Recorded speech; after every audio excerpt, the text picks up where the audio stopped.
Welcome fans to tonight's game here on Rogers TV. I am your host, Jaci Solomon. Tonight the St. Mary's Lincolns are in town to take on the London Nationals. Tonight will mark the sixth and final matchup between London and St. Mary's. If London secures a win tonight, that will win them the season series over St. Mary's, which could potentially benefit them come the end of the season. Something to note is Lucas Chard and Owen McGowan will be out of London Nationals lineup tonight. Last week we talked about new additions to the teams.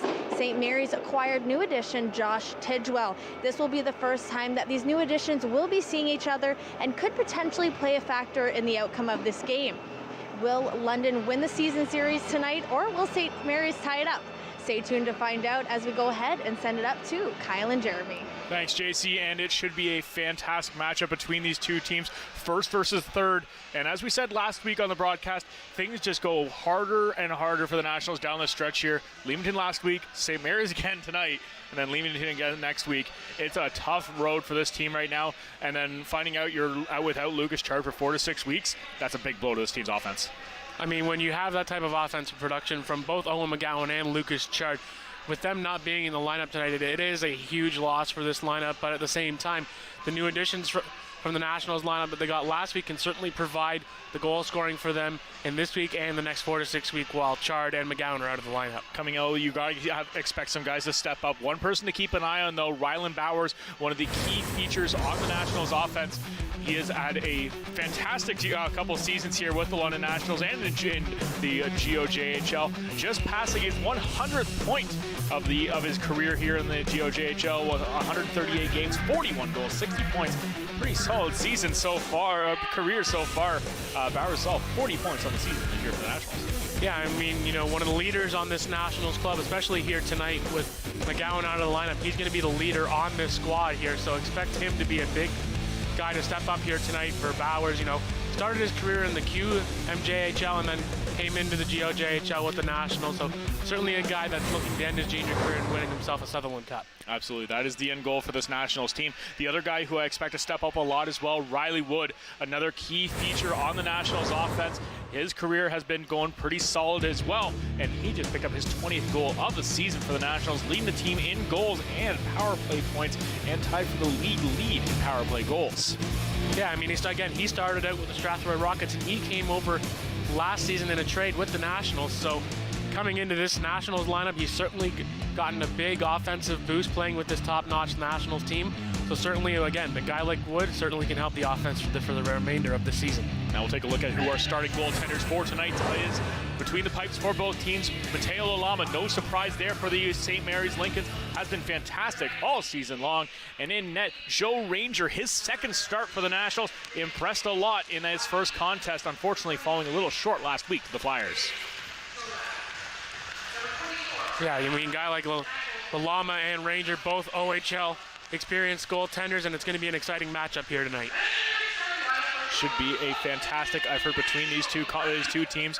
Back and forth, a lot on the line, and a chance still at that #1 seed and the easiest route to the playoffs.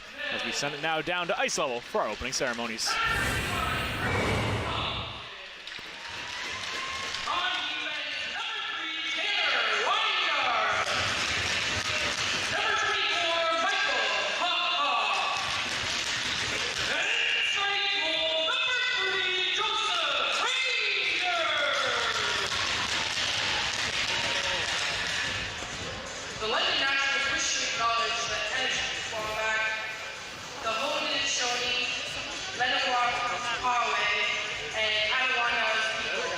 from whose lands we are gathered on this evening.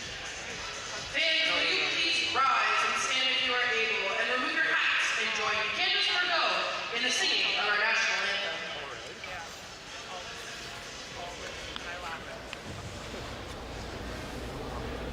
Oh, Canada, our home and native land, true patriot love in all of us command.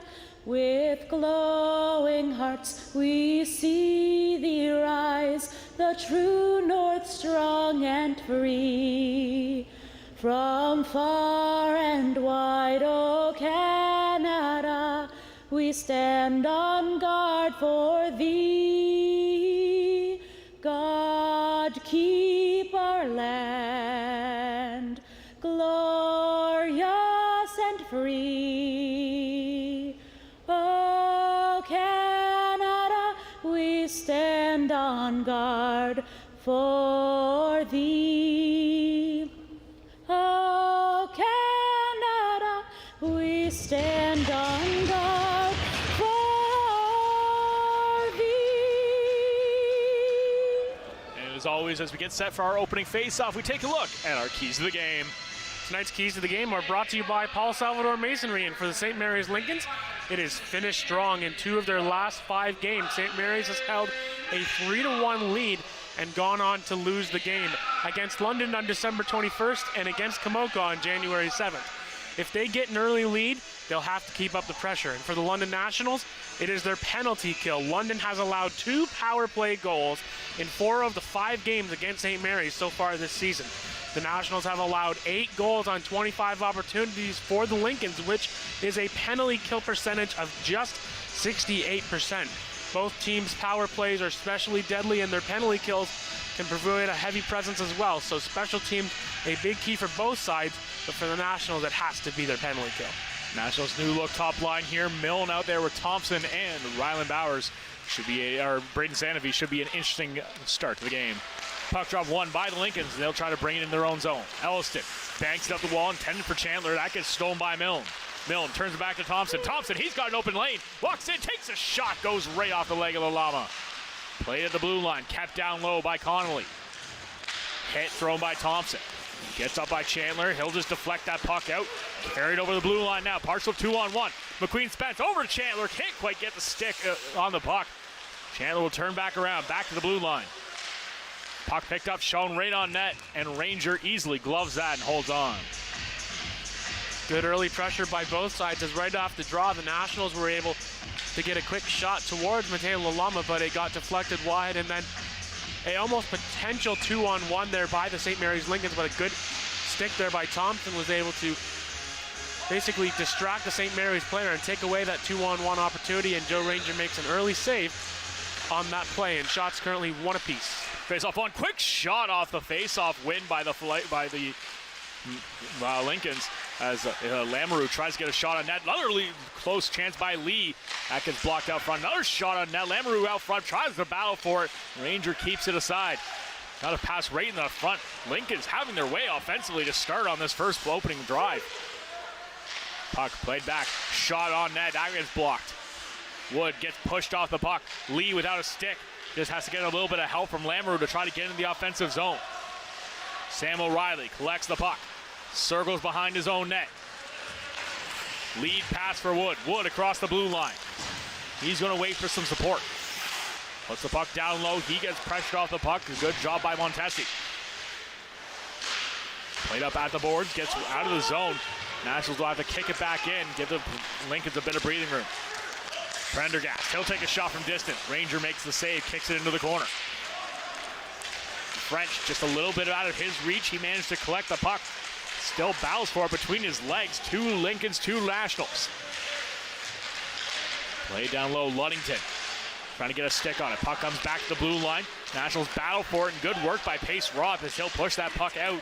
But a little too much juice on it. That's going to go for an icing and bring the face-off back into the Nationals. And good early offensive pressure by the St. Mary's Lincoln, Kyle, as they're able to get inside on the London Nationals defense early on. And they've gotten 3 shots already, just 2 minutes into this game. So Joe Rangers had to be sharp down low inside of his crease, having to make those key pad saves. Face off one again by the Lincolns. Shot on net. Ranger, another easy key save. Nice way for Ranger to get back in the game. He's going to know a lot of those shots, but nothing at real danger. Gets a good feel for the puck early in this contest. Bowers gets hit down right in front, right outside of his own zone. Chandler, he's going to bring it in. He takes a shot, kicked away by Ranger. Thompson up the wall. Backhand pass over to Bowers. Bowers tries to get it over to Sanofi, just a little out of his reach. Bowers loses it in his feet, finds it now. Over to Thompson on the far side. Thompson brings it in. Pressured, but gets the puck down low. Sanovi puts it back to the blow line. Haggy throws it cross ice. Held on to, shot on that loose puck. Almost ends up right on the stick of Sanovi.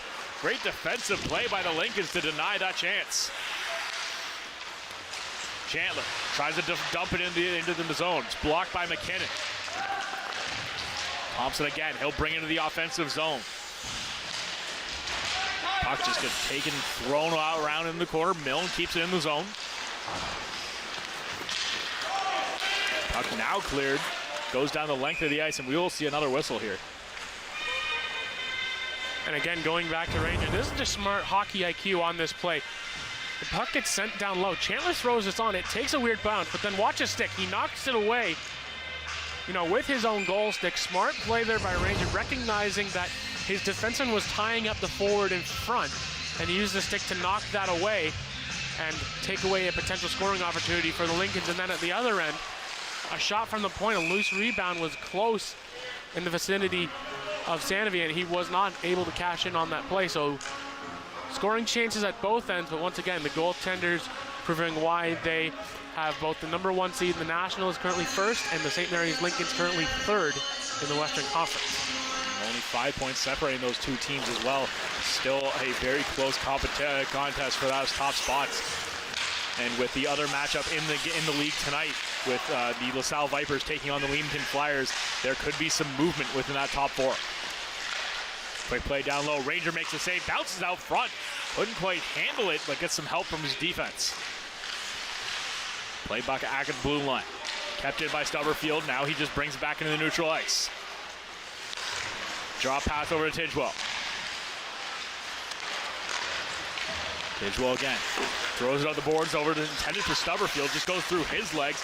Kopchuk will pick it up, try to send it back. Ends up on a stick of Lamoureux. Lamoureux is going to carry it in, but gets stalled up right at the blue line. And he's going to get called for offside. Yeah, you talked about the other matchup down in LaSalle. The interesting note is that if Leamington were to win that game, they would end up being potentially tied with the Nationals if the Nationals don't win this game. So it's key for the Nationals to win this one so that they can keep the #1 seed in the Western Conference for tonight. Absolutely right, Jeremy, as the play comes down. Connolly, he's going to take a big hit from behind. Connolly goes down hard. The Nationals are going to carry it out. O'Reilly across the blue line. He stalls up, waits for support.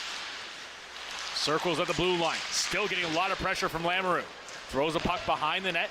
Will get picked up in the corner. Draw pass again behind the net. Intended for Wood. Wood couldn't get a stick on it.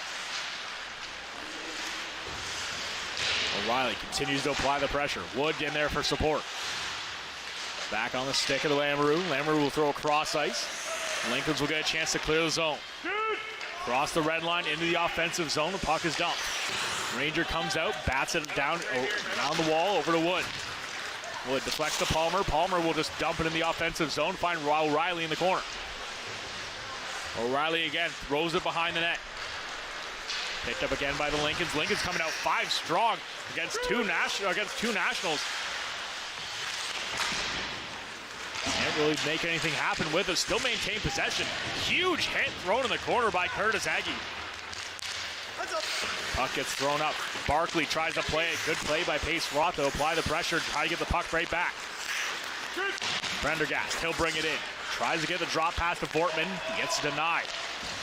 McKinnon throws into the neutral ice. Vortman will pick it up again and throw in the offensive zone. Foot race for the puck down in the corner. Won by Smith as he'll throw it around the boards. Prendergast back to the blue line. Tidgewell, he tries to keep it in, does get past him. Smith will collect it in his own zone. Smith over to Tidgewell. Tidgewell gets the red line, dumps it in as the Lincolns go off for a change. Ranger passes it over to Heggie, bounces over his stick, and the puck will clear the zone once again, and will not have enough for icing. So the Nationals will get the change done. As Chandler picks up the puck and leaves it for Tidgewell behind the net. 7 minutes almost gone here in the first period. Still 0-0 game. Chandler tries to dance his way through the middle of the Nationals lineup. Doesn't work, but he gets the puck right back.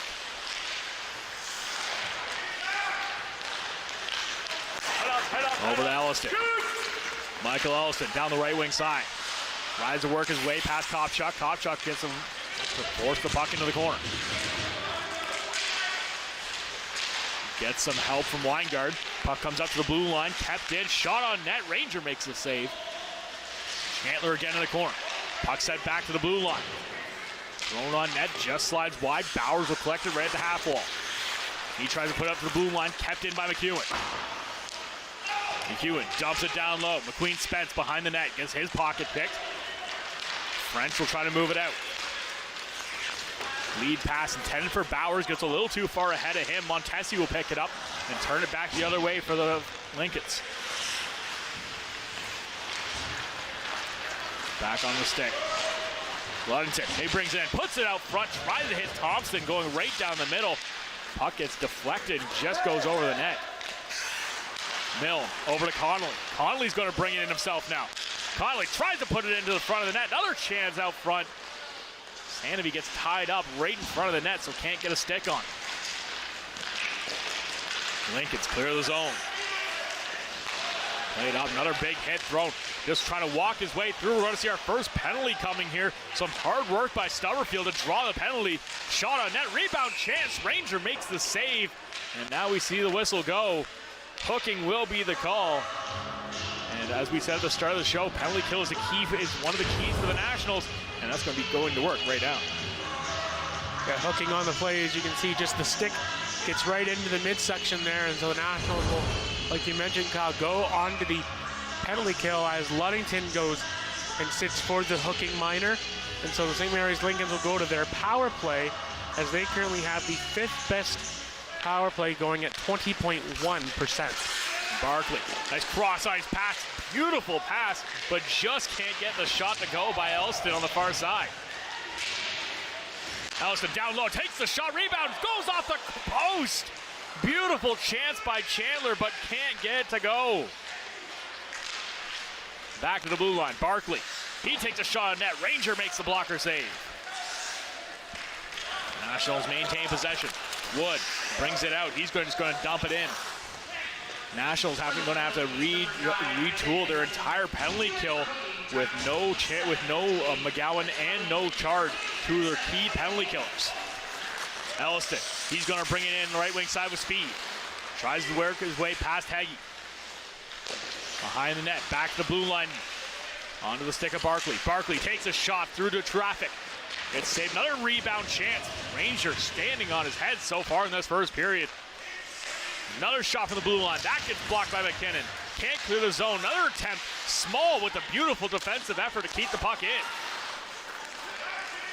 Chandler over to Barkley. Barkley walks in, takes a chance. Backhand. Ranger makes the save. Barkley follows it up and still maintains possession.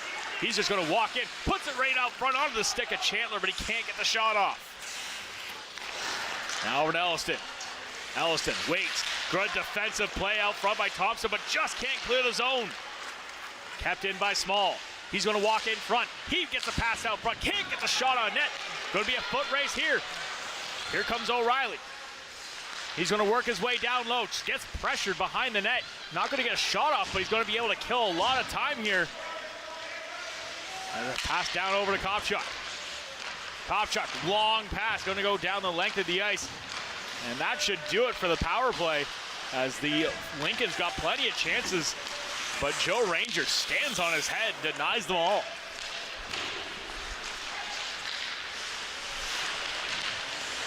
McKinnon in the corner. Can't quite clear the puck out. Puck does the out finally clear. Icing is waved off. McEwen will collect the puck behind his own net. Here come the Lincolns. Are going to keep moving the puck out of their own zone. Cross the red line, up to Lee. Lee into the offensive zone. Nice pass down low, gets denied. Some hard work down low by Weingart. Kopchuk again behind the net, pressures the defender. McQueen Spence. Draw pass over to Lee. Lee tries to get a little fancy to get it past Bunker. Gets to the blue line, kept by Small. Here goes an opportunity here. Carson, he's going to walk in. Takes a shot, glove, saved by Lalama. Alama's first big save of the night, and it's a doozy.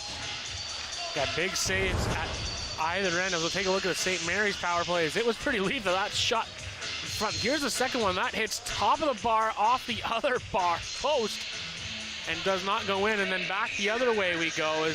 Here's Lucas Carson. He tries to get a shot low glove side. And Mateo Alama's easily able to make that save as the shots are now 12-3 in favor of the St. Mary's Lincolns. As you mentioned it, Cal, they certainly have a lethal power play as it looked very good as Mateo Alama had to stand on his head on that penalty kill. Chance after chance by this Lincoln's offense, but that goaltender is standing in between this team and taking a lead for the Lincolns. Pass over, Connolly, he takes a shot on net, almost deflected out front. Pace Roth will try to pick it up against the wall. He just gets pinned. Still can't get a hold of the puck. Now falls over onto the stick of the Lincolns. Puck thrown around the boards. Connolly, great read as he pinches it off and throws it back in the offensive zone. Smith will get it. He'll finally clear the zone for the Lincolns. Bowers turn up to Pace Roth. Nationals going to try to catch the Lincolns sleeping on a change. Pass inside. Ludington can't get a stick on it. Turn back the other way. Puck will run out the length of the ice and go for icing. So the Nationals will come down here as we continue our first period. As always, it is brought to you by J&F Concrete and Ready Mix.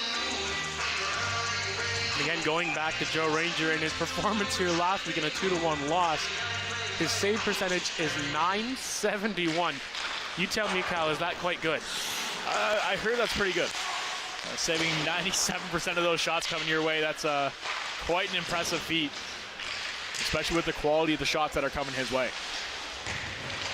Battle for the puck down low. Nationals still can't get away with it. O'Reilly will try to find it, gets a stick on it, but can't quite get it over to Wood. Puck was sent down once again behind the net. Waiting, just passes O'Reilly. Just gets stalled up in the corner. Heggie not willing to come down and pinch to get the puck. O'Reilly does a great job keeping it in though. A little bit of support from Wood, throws it down into the corner. Montesi will pick it up. He'll throw it in around right into the middle. These two Nationals just collide with the lone Lincoln player coming down. Ranger has to just pressure his man and push him against the boards just to keep him from coming out front. A hard-working physical play by Ranger. And here comes O'Reilly. O'Reilly's all alone, walks in. Sam O'Reilly shoots. What a save by Alama. Come back the other way. Thompson almost picks it off. Now brought in, across the blue line, Small. He's going to get taken down on the play. Another hit thrown right in the corner by Thompson. Thompson collects the puck. He's going to try to bring it up, puts it up the wall. Sandovi loses in his feet. Stolen back by Milne. He's got Sandovi with him. Sandovi stalls, waits on the shot. Puts it back to the blue line. Over to Kopchuk. Kopchuk puts it on net. Blocker shade, shoots and scores! Deflected on the way to the net, and the Nationals take a 1-0 lead. We knew this was going to be a battle of the goaltenders, and it was going to be a funny bounce that was going to be one of these goaltenders, and ends up being a deflected shot as a good play there by Kopchuk. Doesn't try to elevate it too much, puts it into an area where Thompson's able to get that, redirect it down, beats the Lama 5-hole. He recognizes it late, but it ends up sliding through, across the goal line into the back of the net, and the Nationals, with just their 6th shot of tonight's contest, they have the 1-0 lead. Yeah, shots 12-6, but where it matters, 1-0 for the London Nationals. A great deflection by Braden Thompson. As here come the Lincolns try to respond quickly. Elston had Kopchuk beat, but decides to hold up and throw the puck into the corner. Loose puck, Weingart. He's going to try to battle for it. Try to get out of the zone. Still kept on the stick. McQueen Spence brings it around. Back to the blue line. Barkley will pick it up. He'll try to put it on net. McQueen Spence can't get a stick on it. Pace Roth. Nice cross-ice pass over to Bowers on wide open. Bowers waits. Sees his man cross-ice. Beautiful pass, but intends for a second pass by Kopchuk instead of letting it go right on net. So we'll have another face-off here, I believe, in the Lincoln zone. So we'll take a look at this play as Ranger goes out of his net, and he ends up basically playing defense at the same time. And he ends up holding up the player. He's certainly allowed to do that to protect the puck. And then back the other way, Sam O'Reilly gets his speed going. He tries to beat Lalama 5-hole. He gets one chance and a second one late. But Lalama was able to come up big on that play. But then later on in that sequence, the Nationals were able to get that goal. Connolly tries to put it down low, can't get a shot off it. And this puck's cleared into the offensive zone again. Barkley, he gets pressured. Some great work by Wood down low to get the puck back on the stick of the Nationals. Turn back over again. Lincoln seem to be a bit on their back foot after the Nationals get that goal. And that goal has gone right to the Nationals' legs. Barkley puts it up the wall. Deflected in the offensive zone. Palmer's going to be down there trying to collect it. He gets pressure off the puck. Ludington can't get a piece of it. Montesi takes a shot from distance. Loose puck down low. That gets blocked onto the way to the net. But great work by Palmer to take it out. O'Reilly across the blue line. He's got Wood with him. O'Reilly stalls up. Waits for a pass. Still holding on to it. Some nifty stick work. And finally gets off the stick of O'Reilly and dumped down low. Ludington over to Connolly. Connolly, nice lead pass. And here comes Sanvey across the blue line. Sanvey, nice little move, gets down low. Try to put it out front over Thompson. Thompson takes a shot again. And Lalama does a great job reading the play and makes the save. Yeah, great little play there by this secondary unit. Sanvey does the little toe drag here. He waited for that defender to go down and tried to center back out to Thompson as he tried to lurk around for a loose rebound, but Mateo Lalama was able to hold on to that and not allow a rebound. Puck does come out. Sanvey in a bit of a foot race for it. Ends up kicking it up in front of him. McQueen Spence right on top of him. Puck gets thrown around the boards over to Milne. Milne pressured but gets the puck out to Sanvey. Sanvey tries to throw it over to Hagee. Goes off a skate. He's just going to dump it loosely into the corner. Milne picks it up down low. Loses his footing, gets the puck back, throws it, ends up going off the leg of Vortman. Bidwell managed to take his man down. Vortman collects the puck. Up to Prendergast. Hagee does a nice job of getting the puck, but Vortman, he's got a chance. Vortman breaks his way in. Takes a shot, goes off the post. Back to the blue line. Another shot on net. This time Rangers going to take it and slow it down a bit. Ends up holding. I was expecting a whistle. Ends up dropping it, giving it back over to Kopchuk. Kopchuk lead pass, gives it over to French. French all alone, walks in, takes a shot. Another big save by Lalama. 3 huge chances the Nationals have had, and Lalama stopping all of them. Basically seems like if Lalama can see the shot, he's stopping it tonight. Played down low, Weingart, nice little move to get around his man, as he's going to carry it up the ice himself. Trying to get a drop past the pace. Rock ends up just great little stick lift to get the puck right back. Over to Bowers. Bowers puts it out front. That gets deflected, ends up going behind the net. Kept in by O'Reilly. Over to Pace Rock. Pace Rock tries to get it out front. Bowers was just sitting there waiting. Here come the Lincolns again. Puts it up the wall. Turn back quickly. That one goes all the way down, and it'll be an icing called. O'Reilly asking it why the whistle goes, but we do not have NHL offside icing rules here. So again, going back to this play, Hillary Brennan, the official, she's had the whistle in her mouth, and then Ranger decides he's going to play this. So then Kopchuk brings French in all alone. He tries as well to beat Lalama 5-hole, and he shuts that down. So once again, the Nationals have a chance to let it play, and they end up getting a scoring opportunity out of it. Played down low, puck will come out. Kept in again. Strohawk does a great job holding the line, gets the puck over to Barkley. Barkley will just throw it down into the corner. He'll come down and try to pinch for it. McQueen Spence will get it. Gets it, keeps it at the blue line. Some great job guiding to get pressured by Palmer. But can't get the puck out. Over to Strohawk. Strohawk, he takes a shot. Almost trying to get batted out of midair by McQueen Spence on the far side. Now Barkley, he'll throw it down low. Connolly will get a piece of it. He's just going to throw a backhand up the wall. Still kept in. Elliston takes a shot from the blue line. That gets saved. Chandler trying to put it up the wall. Nationals going to collect it this time. Pace Roth trying to get it out. Still kept in the offensive zone. Now it will clear, but turn back quickly. Elliston, open wing. He had a chance to breathe. Walks in. Big slap shot, one-timer. And Ranger with the pad save. O'Reilly across the blue line. He's going to wait. Throws across ice. He thought he had Milne wide open on the left side. Back to Ludington. Ludington, nice little move. Gets by his man. He's going to get some open ice. He's carried across the blue line. Ludington, backhand chance. A nice save by Lava. Behind the net now, Sanovi. Puts it up the wall. He's got Thompson there for support. Puck does clear, and that's going to go the length of the ice, and it will be an icing. So the Lincolns try to get a change, but all of them will have to stay out on the ice. Nationals going to get a big opportunity here. 40 seconds left in the first.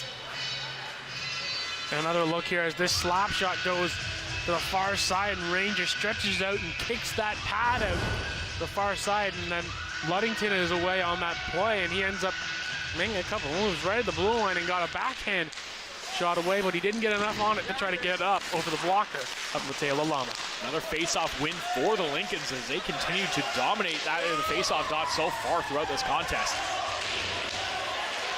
Elston having a few words down low.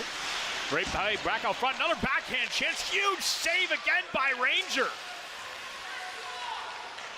Arguably his best save of the night right there. And this time the net will come off its moorings.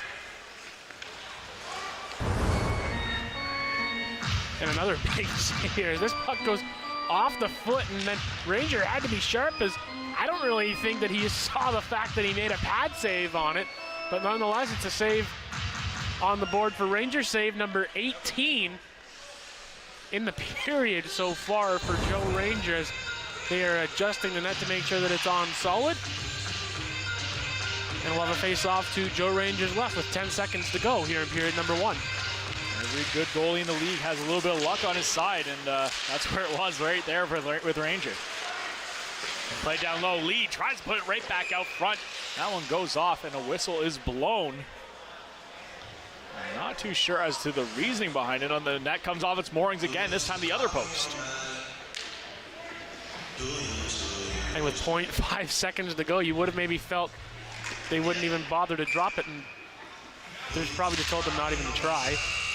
Quick shot right off the face-off, and that'll be it for the first period, as that man right there is your first star so far throughout this game. Nationals will head into the intermission 1-0 here on the London Brewing Co-op Nationals Hockey on Rogers TV.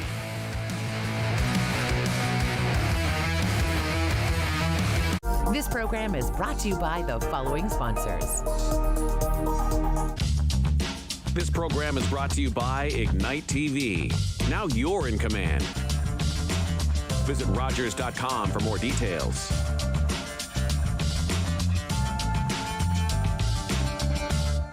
Join us for Scotiabank Hockey Day in Canada. Come celebrate the roots of our game and the stories that bring it to life. It starts with the Scotiabank Showcase before all 7 Canadian teams hit the ice. It's Lightning, Flames, Scores! Milan Lucic! Leafs, Habs, Ripper Rivals! Jets, Sens, What a play! and Oilers, Canucks. McDavid scores! Scotiabank Hockey Day in Canada from Owen Sound, January 21st on Sportsnet. Hello, I'm Liz Dowdswell, Lieutenant Governor of Ontario. In 2008, carbon monoxide, a deadly invisible gas, killed an entire family in our province. That tragedy led to a new law requiring homes with potential CO sources to have alarms. John Gignac's family members passed away that day, and he shares his story to save others. Please make sure you have working CO alarms in your home. Protect your family today.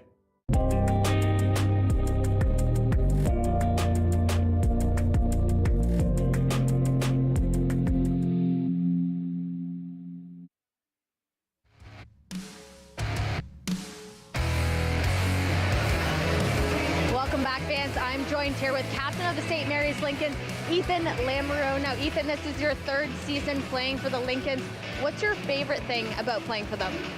I think just the team. Every year, the past 3 years, we had such a good group of guys, and I always love coming to the rink, and the staff and the coaching, everything a part of the organization is just so great. They're so loving, and they take you in as family. So I think it's just being around the guys all the time is just amazing to be around. Now you are enrolled at university here at Western.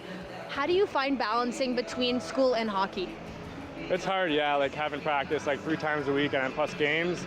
And then on top of that, school, it's pretty difficult, but just got to put the work in. Do the school first and then come to the rink after with your mind clear and just ready to play.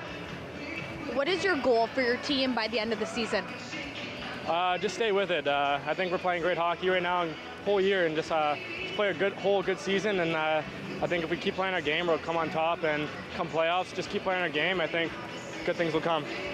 Thanks so much, Ethan. We'll be right back with more London Nationals, London Bruin Co-op hockey right after this.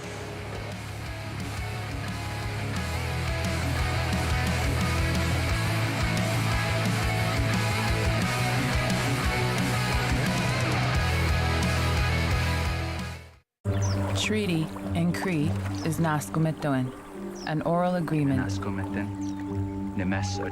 And our agreements were always spoken. For George Spence, the core of treaty was Wichihioin, to help one another. And so we, the commissioners... He was there for the making of Treaty 9, where the Cree were told... We will honor this agreement together, for as long as the sun shines and the waters flow.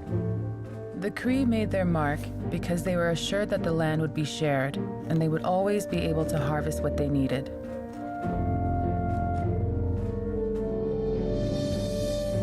George Spence was my great-grandfather.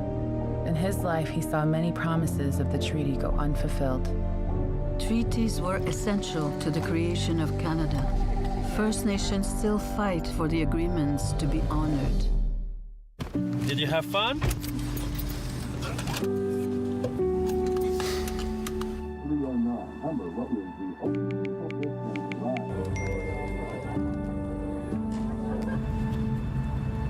Check this out.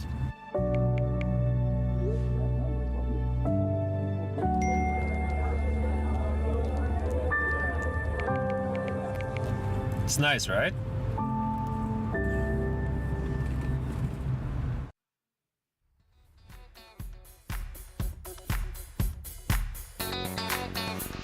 Watch, play, and win every Monday night at 8 p.m. with Office TV Bingo on Rogers TV.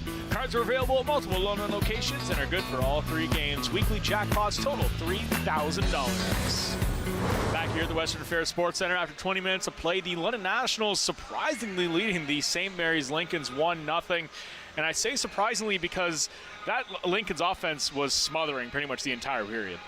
I mean, it was an absolute lethal offense from the Lincolns. They were throwing shots left and right at Joe Ranger, and he stopped every single shot in that first period. And he is the reason why the Nationals lead 1-0 here after 20 minutes. And then on the other end, everything that Lalama saw, he managed to stop, except that one shot that he did not see coming from the point. A beautiful shot by Kopchuk. Just comes all the way down, and an even better tip by Thompson, deflects it right in. Just beautiful teamwork between the Nationals offense and defense. It was a smart play there by Kopchuk. He knew just to throw the puck towards the net, and a good stick there by Thompson as both Kopchuk and Weingard will draw the assists. But again, you can look at the shots on goal. It's 18-10 in favor of the St. Mary's Lincolns. Getting 18 to 20 shots in a period, that's something that you have to be proud of. But at the same time, they weren't any grade A scoring opportunities for Joe Ranger. I mean, he had to face some good shots, but there weren't any grade A saves for him. They were just a lot of shots from the outside, one wraparound that he had to stop, but other than that, the Lincolns have to be proud with what they've put forward, but they've just ran into a hot goaltender here tonight. Well, that just seems to be the trend here as Joe Ranger, since coming to the Nationals, in his second performance with the team, he has shown that the Nationals made a smart decision bringing him in, as he has been fantastic through and through, making all the key saves that you need And there was a few that, as you said, there were not some great chances, but there were a few really good ones. That one right there in particular, the one-timer, was fantastic effort. And then this one, he didn't even see, but managed to get the pad on.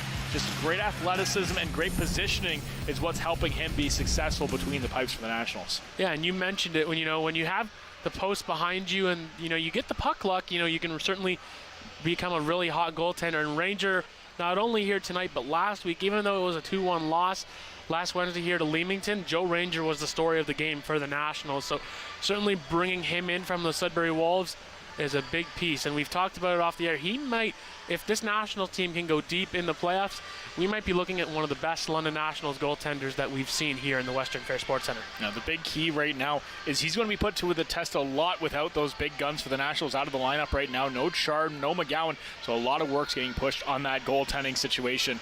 Now, on the other end, the Nationals being kind of perplexed by what's happening in between the pipes once again, as Lalama continues to be having some stellar plays and just playing out of his mind, as the Nationals didn't have as many shots but had a lot better quality chances.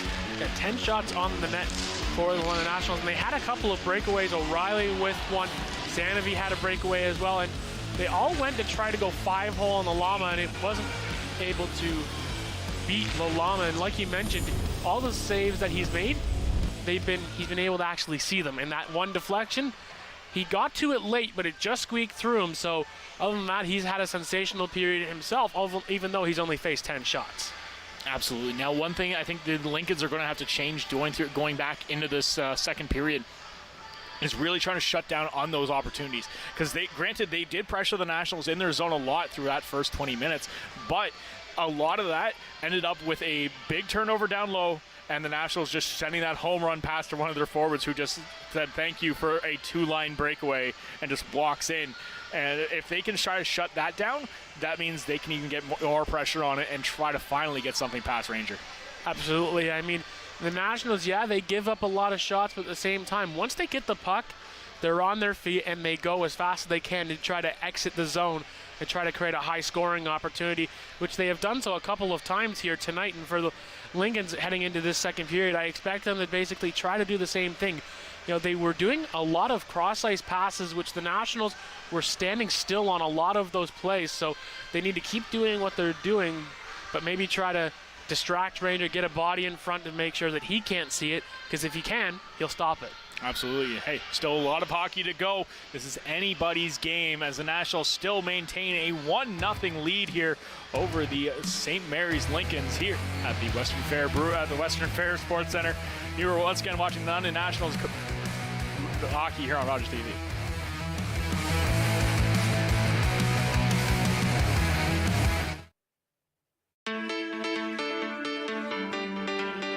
We have so many amazing storylines in our show. So it's called Find Your Hero. It starts with the Little Mermaid segment, where you have Ariel transform from mermaid to human 11 meters above the ground. So it's really impressive. And then of course we have all the other heroes like Moana with Maui on the ice. We have Rapunzel trying to find the lanterns with Flynn. And also we have the Beauty and the Beast segment, where all her friends from the castle will be there. And then also, of course, we have our Frozen family. So you can go on DisneyOnIce.com and then you can get your tickets there. I just really hope I'll see all of you guys there. And it's a great show, and we're so ready to be in London and bring the Disney magic to you guys.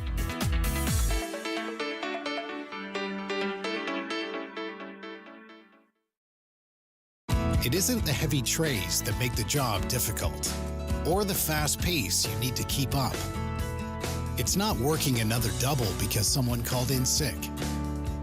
What makes the job tough is the moment you realize a customer has had enough and you have to make that decision not to overserve.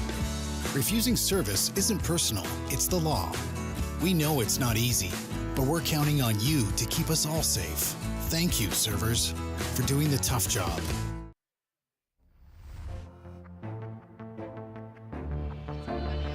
Did you know all the camera operators for tonight's game are volunteers?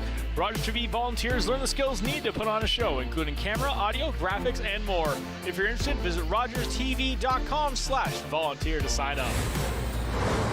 Back here, we take a look at our Paul Duarte and Associates shots on goal after 20 minutes of play. Shots 18-10 in favor of the St. Mary's Lincolns, but where the score matters right now, it is 1-0 in favor of the Nationals. Taking a look to next week's contest, the Leamington Flyers once again back in town, looking for a season sweep of the London Nationals as they continue to run the Nationals show this season. But the Nationals' focus still right here tonight as they continue to take on the St. Mary's Lincolns. Both teams getting back on the ice, ready for action here. Nationals need to find a little more offense in their bag of tricks so far. They do have the lead, but are getting grossly outshot and just a lot of pressure being thrown on that Nationals defense and goaltending. And again, this is only the third or fourth game for the Nationals with this new look group with all the acquisitions that they have made. So they're still got time to gel as a unit. You know, we've seen it in the past how they have that high scoring offense, and I still believe that they can do that with the group that they have. Just now that they're more built for the playoffs heading into the first round, and then they get through and maybe face the St. Mary's Lincolns or the Leamington Flyers deep into the playoff run as we get ready for period number 2. As it's going to be a goalie battle here for the remainder of this game, as we've seen it with Alama in here. Aiden Barry no longer with this team, and Joe Ranger's going to try to put up the same fight. And as we look at the other contests happening tonight, after 1 minute period of play, the Leamington Flyers are leading the LaSalle Vipers 1-0. Face-off won by the Lincolns once again as they'll just dump the puck into the offensive zone. Played down low by Kopchuk. He'll try to clear it out, kept in at the blue line. Thrown back behind the Nationals' net. Sandovi, he'll get a stick on it. Puck will get tipped out, back to the red line, turned back around by Chandler. Stolen again, this time by Milne. Milne, pressure hard by McQueen Spence. He'll get up to the red line and throw it in. Almost goes right off the ref, but it ends up going right to the glove of Lama, and he'll hang on. Yeah, a bit of a funny bounce there as that shot was just dumped right in and then goes right in front of Alama, and he's smart just to put a glove down and get a whistle on that play as he can reset his forward group and try to get them going the other way. Face off now just to the left of Alama. This time scrummed. Ends up going to the Lincolns. Down low, Thompson. He tries to get a shot off as he's falling, but can't quite get it on net. Played by Barkley. He's just going to float it into neutral ice. Picked up now by Weingard. Weingard will move it by McQueen Spence. Nice tip pass back over to Weingard again as well. He'll bring it into the offensive zone, but loses it to the nice pressure by Chandler. Barkley into the offensive zone. Carries it now behind the Nationals' net. Throws it up the wall of Chandler on the near side. Chandler right into the middle, just misses the pass to Lee. Milne will collect it. Bang pass off the wall, a little too far ahead of O'Reilly, and will force the off the icing. Yeah, the right idea there by Milne is he was trying to maybe put that one towards goal or potentially get that one towards Sam O'Reilly, but he wasn't able to get that one as we got a shot of Jacob Chandler going on to the St. Mary's bench. He won Memorial Cup with the St. John Sea Dogs last year and comes home to St. Mary's to play with his local Junior B team and try to get himself a Sutherland Cup, something that is very rare for a player to do, get a Junior B and then a top-tier championship. Thompson down low, big chance again, saved by Lalama. Huge one-time opportunity. Milne just shaking his head as he goes off on the change. Beautiful chance, but Mateo Lalama had to be a better save. Puck comes back out, Kopchuk. Nice pass onto the stick of O'Reilly. Sam O'Reilly, he's going to carry it, takes a shot, just misses wide. Back to the blue line, Connolly can't hold the line. Just dump it in. Played down low again. Tidgewell, he got a piece of it. Sends it up, we're going to see a penalty coming here once again to the Nationals. So the Lincolns get a chance to try to get back in this contest. Lalama heads off. Going to give the Nationals, the Lincolns, a chance to get 6 attackers on the ice. Up to Stubberfield. Stubberfield across the blue line. Drop for Lamoureux. Cross ice. Over to Tidgewell. Tidgewell bobbles it. Still maintains possession. Good work by O'Reilly. Almost gets possession. Now they do and touched it up. And we'll see our second call of the game coming here as the Nationals head into the box once again. This time it'll be Connolly. Yeah, Connolly goes in, and Here's the chance and a great stretch pad save by Lalama. And then this penalty happens right in the neutral zone. And it's right there, right at the blue line as Connolly puts his arms up to basically defend from being hit and ends up knocking the St. Mary's player off a little bit, and which goes for head contact. So St. Mary's will go back to the penalty kill, or power play, pardon me. And they looked pretty lethal on that first opportunity. Play down low, chance again. Nice save again by Ranger. Ranger down and out. Still can't get the puck by Lee. Gets that nice rebound chance, but ends up putting it off the skate of Ranger. Strohawk keeps in the offensive zone. Right out front, another beautiful one-timer chance, and Ranger makes the save. Nationals will try to bring it out. Heggie, backhander, goes off the netting and out of play. He was trying to spring Sanvey and Thompson away on a 2-on-1. And once again, Lalama coming up big down low as the puck was down around the hash marks area, and Lalama was able to read the play well, knock it away. And the Nationals tried to, again, make that home run pass on the penalty kill, and it did not work as it went up and out of play. Face-off goes. Nationals are going to pick it up, and they'll send it down the length of the ice. Kill off a little more time on this penalty kill. Some great pressure down low. Nationals going to get it. Mill right alone in this middle. Takes a shot off the blocker of Lalama. Lalama having to make another tough save. He's had to make a few so far in this second period.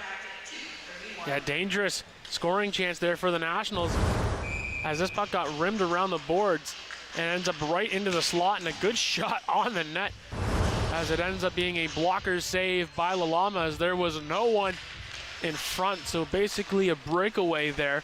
And once again, Mateo Lalama coming up big for the St. Mary's Lincolns. Another face-off win for the Lincolns as they'll try to break it out, get some offense going here on this power play. Gets it up to the blue line, but can't quite get it in the zone. Nationals going to turn it back quickly. Puck dumped down into the corner, forcing Lincolns to regroup. Buckley brought out by Small. Draw pass for Lamoureux. Gets that lead pass just a little bit out of his reach. Ranger has to bobble it and just recovers it enough to throw the puck into the corner for Weingart. Weingart puts it off the wall. Barkley, he gets hit hard right along the boards by Milne. Play down low. Chandler can't quite get a stick on it. Gets the puck right back. He'll put it up the wall to Small at the blue line. Small, cross ice, one-timer by Barkley. That one goes wide. Picked up by Wood. Wood's going to try to bring it out himself. 10 seconds left on the power play. Wood collects it. He tries to put it down low. Wood, great work and determination to fight off three Lincoln's players. Brought back the other way, this time by Small. Small across the blue line. Connolly back on the ice. As puck just gets left, Lincoln still maintain possession. Elliston back to the blue line to Small. Small back over to Elliston. Elliston, he takes the shot. That one just whistles wide. Play at the blue line and brought back out by Barkley. Lincoln's regrouping. Chandler across the blue line. He's going to walk in, try to make his move. Takes a shot on net. Ranger with the save again. Played by at the blue line. Montesi, he'll keep it in. Again behind the net. Elliston over to Lamoureux. Lamoureux walks out. He takes a shot blocker save again by Ranger. Down low. Another play into the corner by Hagee. Ends up finally on the stick of French as French gets a chance to clear the puck. Nice lead pass. Goes back over to French. French waits, fires, scores! Jaden French puts the Nationals up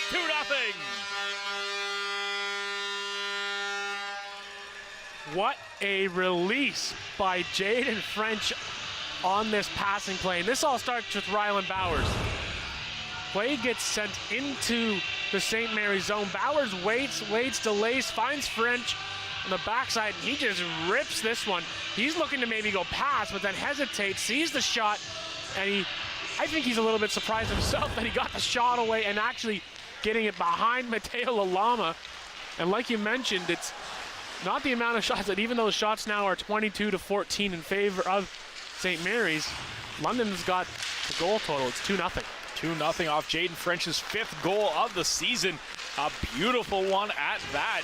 As what looks like, just as the Lincolns start to get that momentum building up and a lot of chances, the Nationals just come back and just dump a big bucket of cold water right on top of it. As the Bucks brought down, McKinnon, he'll try to clear it around the boards, gets over to Bowers. Bowers tries to get it out of the zone, but can't. Now back over to Pace Roth. Pace Roth gets a chance to move it over to Bowers on the far side. Just out of the reach to him. Barkley's going to turn it back the other way. Another nice stick lift there by Pace Roth as Bowers will head off as the Nationals bring in the offensive zone. Barkley working his way past bunker. Turn back right at the blue line. Gets sent in. Ranger comes out to play the puck. Gets left for McKinnon.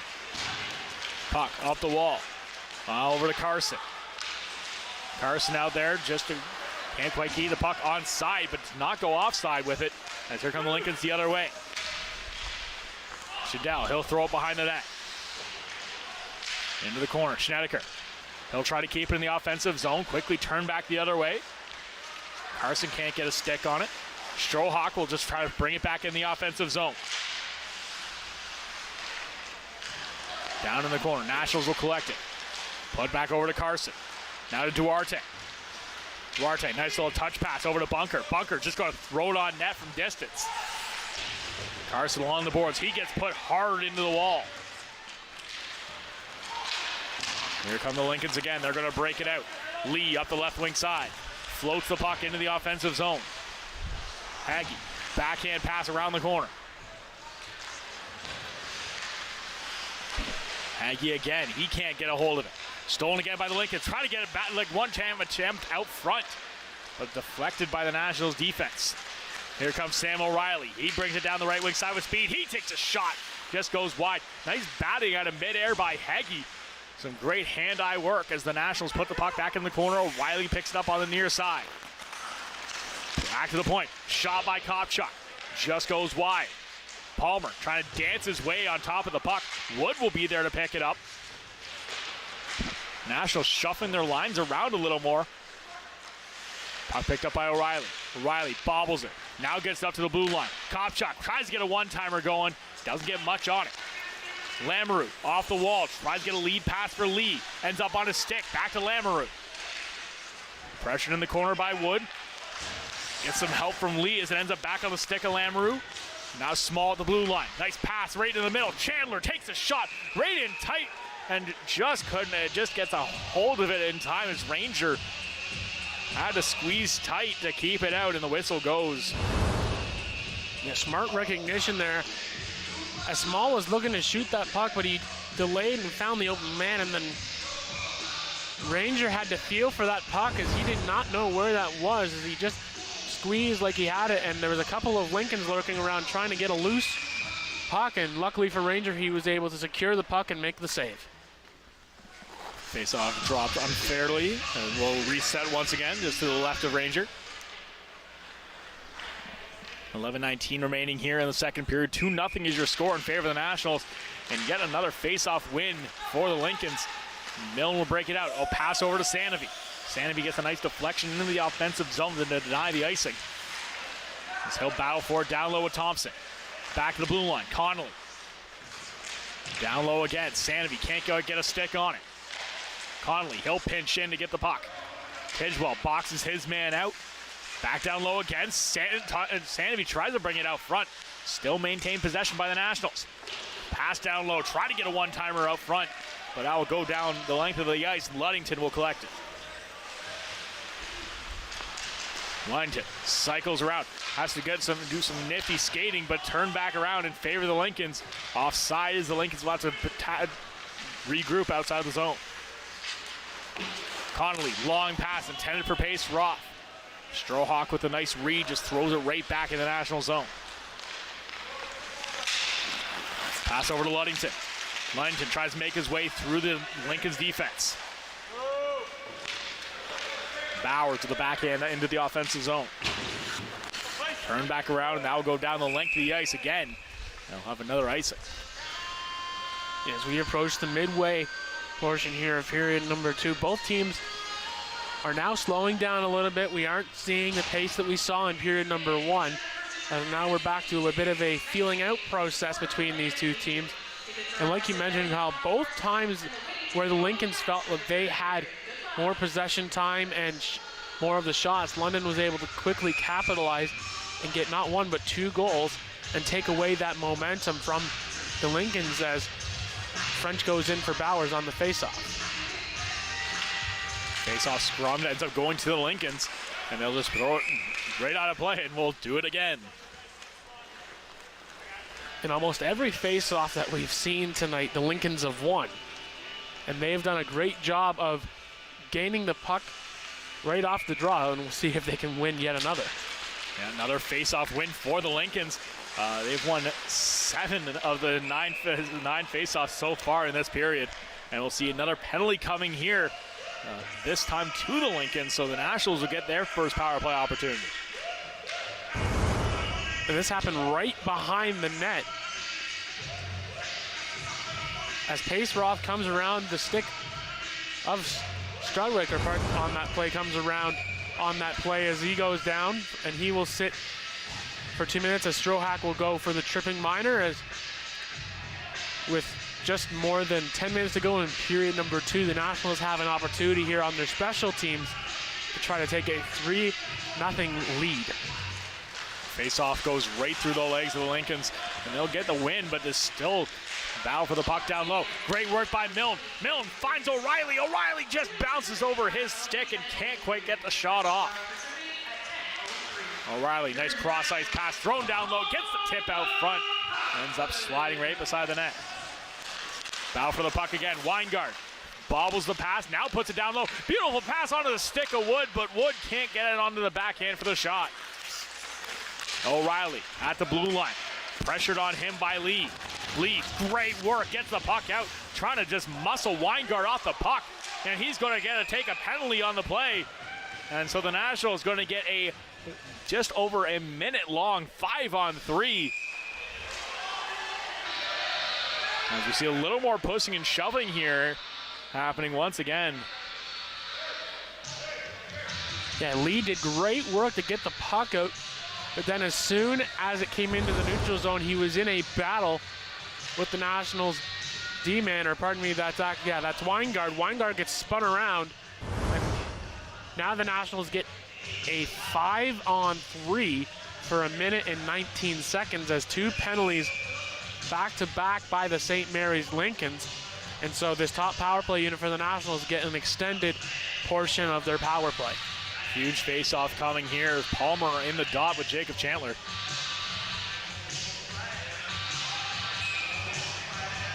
Palmer gets kicked out. In comes O'Reilly. Face-off won cleanly by Chandler, but they can't get it out. In fact, this gets deflected by his own man.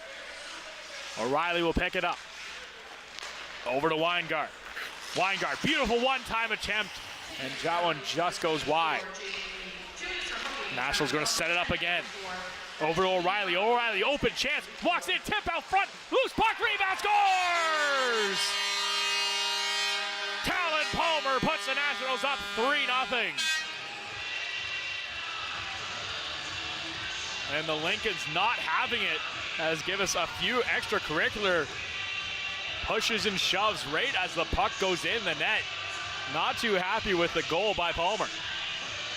Yeah, Palmer gets the goal on the play, and he's going to end up going right from scoring into the penalty box as this goes right through. And then here's Palmer. He gets this one in. He gets clocked there by Small, and Palmer's going to get the extra there as he got in there and retaliated on that one, as he didn't like the fact that right there he gets hit down as the goal and gets heated right away, and so he goes right to the box. So a conversation going to be had here by the officials on that play, as both Palmer and Small are going to be in the box. And so official Hillary Brennan's going to explain the situation right in front. I believe that this is just going to be coincidentals, and London will still remain on the power play, as both guys, I assume, are going to go both on roughing in front of the net.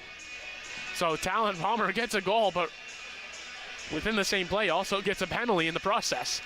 Not too often we see that, Jeremy. It's very, very seldom we see something like that. But nevertheless, Nationals still have a power play for 1:36 here and have another attempt to extend this lead even further. Puck comes up. Here comes O'Reilly. Cross the blue line. Nice cross-ice pass over to Wood. Wood can't quite get the shot off. Turnover now. Foot race for the puck. Stubberfield can't beat O'Reilly to the puck. O'Reilly, great work on his edges to keep a hold of the puck. Brings it out over the red line. Ends up going off a leg and offside, as I think Bowers was expecting it to be a little farther ahead. So will be forced outside of the Lincoln zone. And now the second power play unit will come out for the Nationals, as that first group spent a lot of time out on the ice. Good solid minute and changes now. Thompson, it looks like they're going to send out just a regular line of Sandovi, French, and Thompson out there with, looks like Ludington on the back end as well. Paceroff back to a defensive role for the rest of the power play. As Ludington brings it in, he'll dump it in the offensive zone. Barkley will collect it behind his own net, gets it over to Lamoureux. Lamoureux does a great job at throwing it down the length of the ice. 8 minutes left here in the second period. 3-0 now your score in favor of the Nationals. Jaden French there, one of the goal scorers so far tonight. French, he's going to walk in. He takes a shot. And that one just gets tipped over the net and out of play. And you can see the confidence of French on that play. As we'll take a look at nice little in and out move, and then the shot goes off of the stick of the St. Mary's defender and up and out of play. But again, the confidence, when you get a goal, the confidence goes straight into your legs. And a guy like French, who got his 5th goal of the season here tonight, he wants to bury another one in tonight's contest. Absolutely. Another face-off win by the Lincolns. They're just going to clear the puck down the length of the ice once again. Kill off a little more time. 20 seconds left on the power play. Puck capped in. Elliston throws it back to Montesi. Montesi right back over to Lamoureux. Lamoureux across the blue line, pressured by Bowers. He takes a tumble on the ice. Wood leaves it for Bowers. Nationals going to come in 5-on-3 here. O'Reilly right in the middle. He takes a shot. Rebound chance. Put it out front. Still can't find the puck. Back to O'Reilly at the blue line. O'Reilly taken down by Lee. No call on the play. Here come the Lincolns. Picked up now by Ludington. Ludington off to Carson. Carson, nice cross-ice pass. Finds Weingart on the far side. Back over to Wood down low. Wood can't get a pass on it. Bouncing puck again. This time goes all the way past Carson. And will go down the length of the ice. 5-on-5 action once again. Shots 23-18 now in favor of the Lincolns. The Nationals coming back bit by bit in the shot category. Puck picked up by Milne. He'll cross the blue line. He gets stalled up between Fortman and just gets turned back into the neutral ice. Weingart up to puck, gets brought into the offensive zone, but quickly turned over again by the Lincolns. Ludington tries to pick it off. Thompson does. Nice lead pass again for Milne. Milne just breaks into the offensive zone. He gets pushed off the puck by Vortman. And a huge hit thrown by Thompson, and Thompson's going to take a penalty for it. Interference is the call. As the Nationals head back to the penalty kill once again for the 3rd time tonight. And you just see the battle down low, and then there's the hit there by Thompson, as not exactly one you want to take in that situation, playing the body in that situation, but nonetheless, the Nationals will go on to their penalty kill once again, and this is now the 3rd power play of the game for the St. Mary's Lincolns. Another face-off win by the Lincolns, but the Nationals do a great job jumping on top of the Lincolns defense to send them back into their own zone. Puck collected by Small. Small waits. Drop pass for Chandler. Chandler across the blue line. Puck will be thrown down around the net. Elliston along the boards. He gets pinned along the boards. Puck will come out, and that will just hit the netting and go out of play. Souvenir for one of the fans in the crowd. 5.5 to go here in period number 2. Like you mentioned, the shots are starting to even up here, 23-18, as St. Mary's hasn't had a lot of zone time here in period number 2, as London has actually taken over a lot of the puck possession here. The Nationals finally getting their first draw. They've lost the last 11 draws before winning that one. Puck played down low. Elliston collects the puck. Leads it for Chandler. Chandler will throw it around the boards. Picked up by Small. Small, long distance shot. That one gets tipped out front and just slides wide. Still does not count as a shot on net. Ranger not been too busy the last 5 minutes or so. Puck sent over the net. Lamoureux does a great job recovering the puck. Down to Chandler behind the net. Back over to Lamoureux. Lamoureux cross ice. That gets blocked. Another attempt to that cross ice pass. That one goes high and over the head of Elliston. Small. Down to Elliston. Back to Small at the blue line. He'll take a shot from distance. Rebounds out front. Trying to get a hold of it. Still can't get it on net. Ranger down and out, but the Nationals defense absolutely smothering. O'Reilly, he walks in. He takes a shot. That one just goes wide. Weingard's going to try to pin it along the boards. Just keep the Lincolns on their back foot, as they'll bring it back over the blue line. Barkley waits, sets the situation, trying to find that pass out front. Going around the world with it. Drop for Montesi. He takes a shot, blocked by Weingard. Down low again, another chance out front. Still loose puck, and Ranger finds it, and it gets a hold of it. Whistle blows, and the puck still stays out. And once again, Joe Ranger having to be busy on this special teams, as here's a chance. It goes off of the skate of Kopchuk. Ranger might have been able to get a pad on it, and then they work it down low once again. 1, 2, almost 3 chances out in front, as Ranger's able to get the whistle on that, as we're back now to even strength here, which we haven't had in quite some time here in period number 2. Face off one, gets scrummed and goes up, ends up on the stick of the Lincolns. McEwen, he'll throw it down behind the net. Lincolns collected again. Pass going right into the slot, ends up going onto the stick of Pace Roth. McEwen will collect it. Try to set up again here for the Lincolns. So we'll try to get something going here in the last 4 minutes of play in the second. McHugh up to McQueen Spence on the left wing side. He'll bring it in with speed. Gets around Munman, brings it out front, gets a shot and scores! Beautiful plays. McQueen Spence gets the Lincolns on the board. Yeah, nice little in and out move there by McQueen Spence, as he's able to get this one. And taking a look at it, he makes the in and out move right there. Here comes another in and out move, and then he ends up beating Joe Ranger as he gets past one, a drop back pass, and then he beats Joe Ranger 5-hole on a beautiful sequence there by the Lincolns, as they finally solve Joe Ranger here in this contest, as they now trail by 2 goals. Absolutely, just a beautiful, hard-working play by the Lincolns and by McQueen Spence to really drive that play. Foot race for the puck.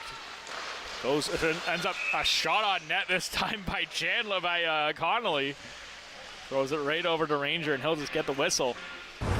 Yeah, we're going to take another look at this goal here as he does the in and out. There's the drop pass, and it looks like he almost lost control of the puck as he was trying to make a move, but it still went towards the net and fooled Joe Ranger. Now the question really is, Kyle, is did he do that on purpose, or did he just put it towards the net and he lost control and it just magically went in? Try to pull off the Kucherov goal. I forgot where the puck was. Oh, it went in. Oh, there we go. Puck goes down low. Ludington, he'll try to get a stick on it. Banks out right to the hash marks. Collected again. Here comes Palmer up the right wing side. Paul pressured by Small.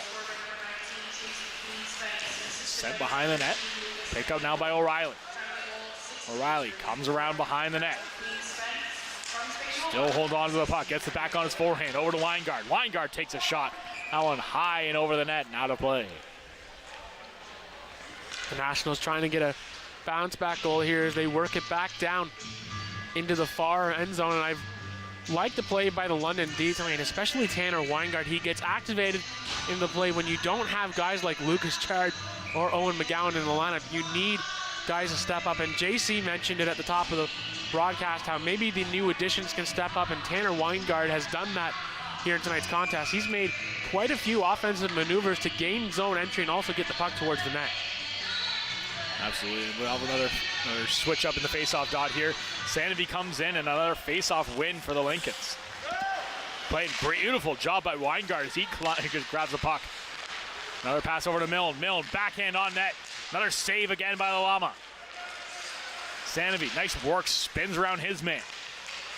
Still holds on to the puck, brings it out front, takes a shot and right onto Lalama, and he makes a save. When you have no one really in front of you, you might as well just take it to the net, and that's exactly what Sanity does on this play. Good puck protection down low.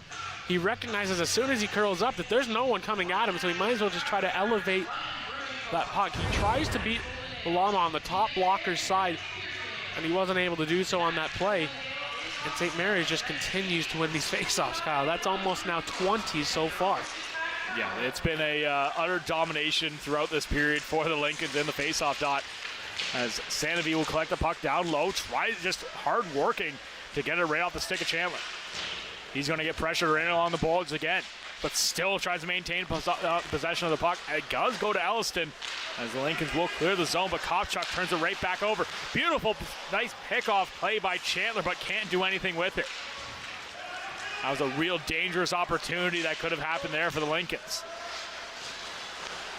Kopchuk spins it around, gets it to Milne.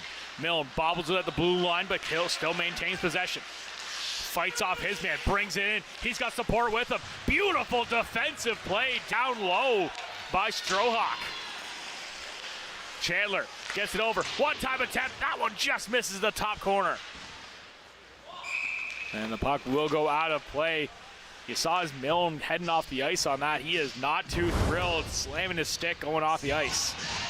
And I can understand why, as he gets this puck here, and he's trying to feed it over to Weingart, and it's a little too late, in my opinion, on that play. If he gets it over just a second, 2 seconds earlier, it's a breakaway for Weingart, who might have a grade A scoring opportunity, so you can see why the frustration by Milne on that play.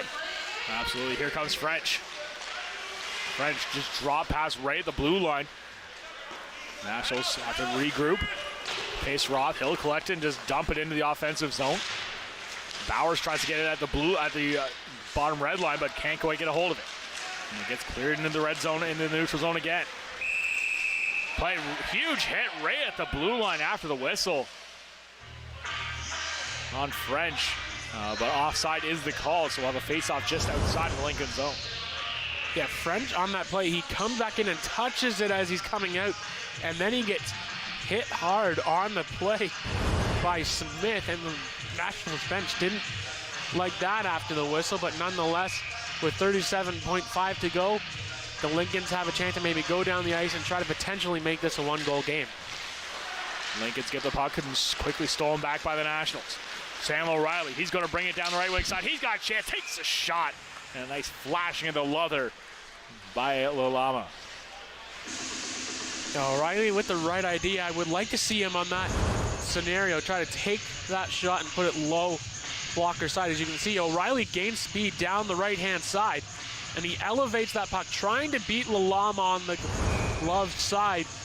But if you're a forward coming down the far right side, and you know that you've got players coming with you down the middle of the ice, try to get that shot low off the pad to try to generate a rebound chance. Connolly has to win the foot race against Lamoureux. Tidgewell will pick the puck up. Stick caught right under Tidgewell's arm. And the puck will be sent down length of the ice for yet another icing.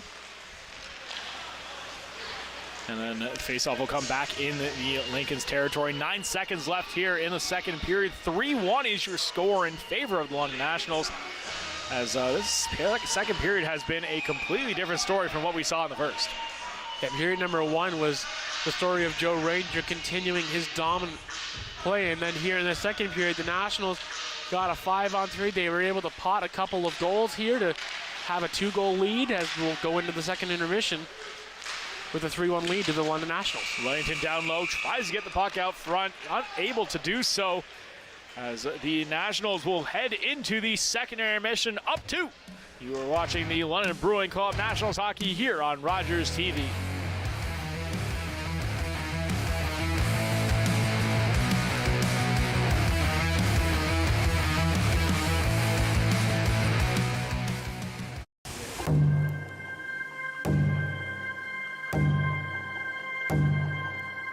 Heartbeat of Mother Earth, I feel you and embrace your warmth.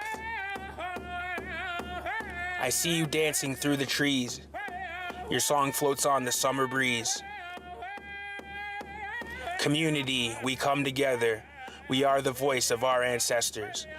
Thankful for how much you bless us. Feel the thunder in the drum. All our voices sing as one. Feel the power, feel the pride. Feel the drumbeat deep inside. Feel the boom, feel the bass. Let's let go of time and space. It'll make you dance, it'll make you sing. Ode Wegun, Wedok Wishin. The drum will lead you, take you far. Always remember who you are. At St. John Ambulance, we're all about community. We teach life-saving skills and provide community support through our volunteer services. All St. John Ambulance product sales and training registrations support these important services. Volunteer, donate, or enroll in a program today so we can continue to have an impact on our community. Visit sja.ca to learn more. At St. John Ambulance, we do more than save lives, we change lives.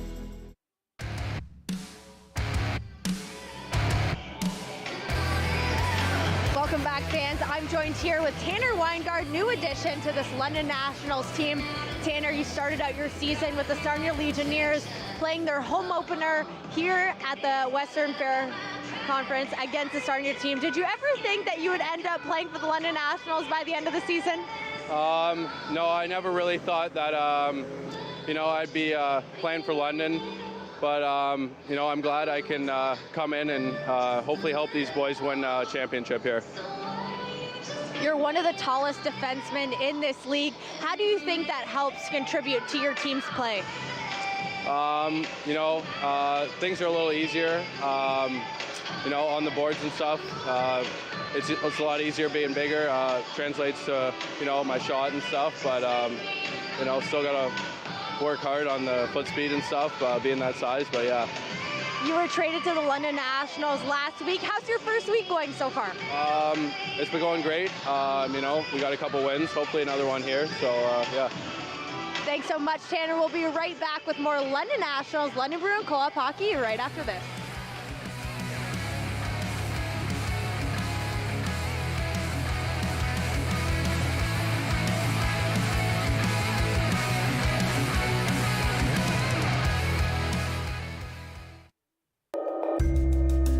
I was born and raised in Musqueam First Nation territory by my mother, who spoke Hunkaminam to me. As a child, I ceased using my mother tongue, as to use any language other than English was considered not being Canadian, so I was told. The old people came to me in a dream and reminded me of who I am and where I come from. I have reawakened. My roots are strong, and I'm no longer a silent speaker. My language tells me where I'm from. It defines me and guides me to teach others to learn and understand our culture and traditions. A gift for those in the present and the unborn generations. What was lost is found. What was asleep has awakened. My blood is here, and I am complete. I have returned home. Was that 4 or 5? He's lost count and still thinks he can drive. Do you think he knows that when he is caught and charged with impaired driving, he'll lose his license and a lot more?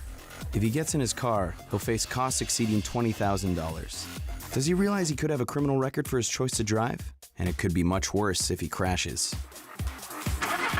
Wonder what he'll be thinking tomorrow.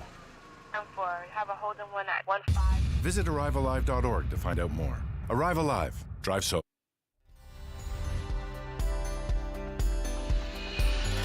Host Dan Mailer welcomes musician Tori Antone to the London Lights this week. They'll talk about Tori's time growing up in Oneida of the Thames and his music journey that brought him to the Grand Ole Opry and beyond. Watch London Lights Thursday at 8:30 p.m.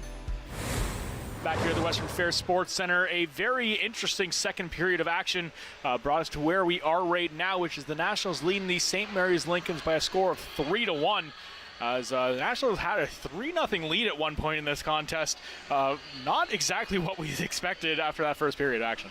No, not at all. I mean, it was a tale of two different periods. The first period was the story of Joe Ranger, and in this second period, it was the story of the special teams and how the Nationals ended up getting a 5-on-3. They get 2 goals here in this second period, and St. Mary's is able to finally solve Joe Ranger themselves.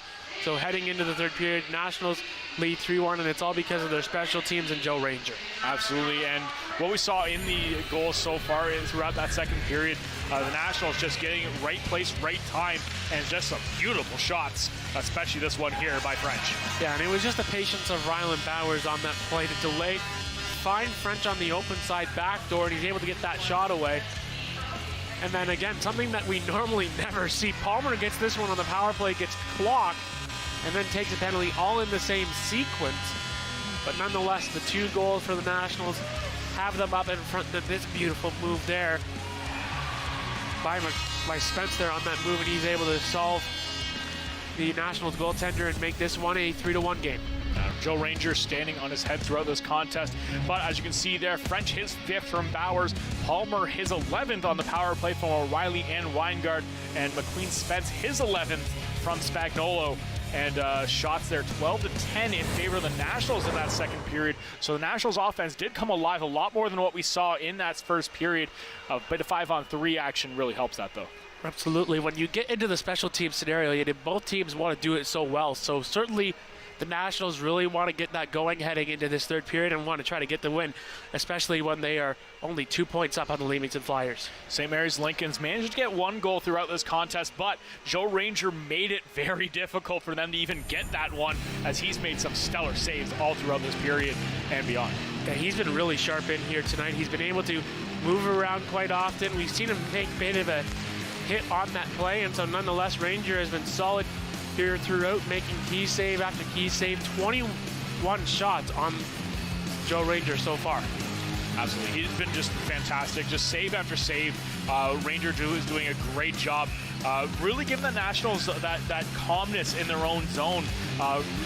Just they know this guy's going to just stand on his head, make these save after save, doing some fantastic hockey.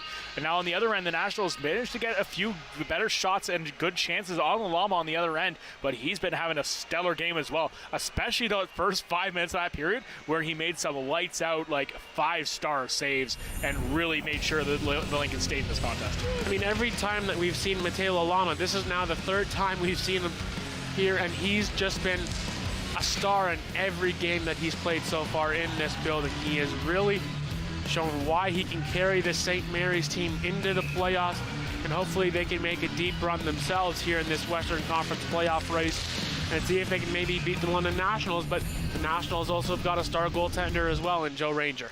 Yeah, if Ranger can keep playing the way that he's been playing here, without Chard and McGowan in the lineup, that gives that Nationals that bit of extra confidence to really push and keep on that first place spot that they're holding on to right now in the standings, as it is a tight race up there. As you can look, 6 points separate that first place Nationals team from 4th place LaSalle, and only 2 points separating London from Leamington. London needs the win here tonight, because Leamington, 1 game in hand, 2 points back, and are currently up 2-0 over the LaSalle Vipers in the second period of their game right now. So there's a lot of movement that could happen here. If LaSalle could come back and St. Mary's can't, LaSalle jumps over and takes over that 3rd place spot. Yeah, certainly a tight race between the 1 and the 4 seed. And again, the Leamington Flyers hot on the Nationals trail.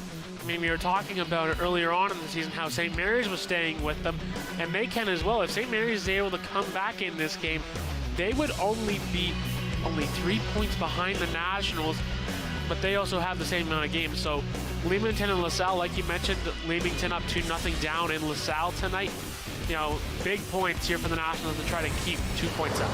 And you just looking at those standings again, you really don't want to be in that 2nd seed or I think that 4th seed right now. Strathroy's been a team that's been a hard out all season long, and then St. Thomas is one of the hottest teams in the league right now, other than Leamington, and they have been absolutely on a huge roll this last month or so. Yeah, absolutely. And with Michael Levin, the addition to the St. Thomas Stars, he's putting up quite a historical run for the St. Thomas Stars organization this season, putting up a lot of points here in the last couple of games. So he's one of the reasons why, the main reason why the St. Thomas Stars could be a dangerous team in the first round of the playoffs. We've seen a couple years ago, the St. Thomas Stars, not the greatest regular season, but did manage to make it to a Western Conference final where they did face off against the Nationals. But that is for the future to hold, as we'll be right back here on London Brewing Club Nationals Hockey on Rogers TV.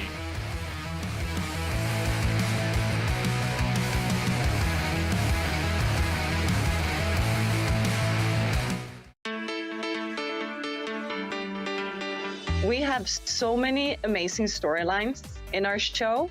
So it's called Find Your Hero. It starts with the Little Mermaid segment, where you have Ariel transform from mermaid to human 11 meters above the ground.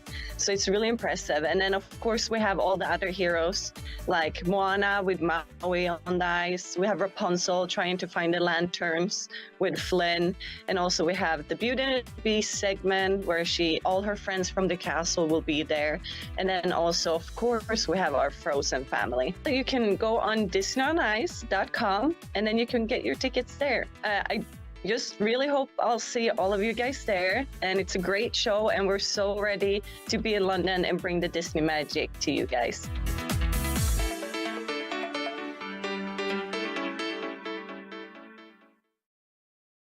It was my daughter's birthday.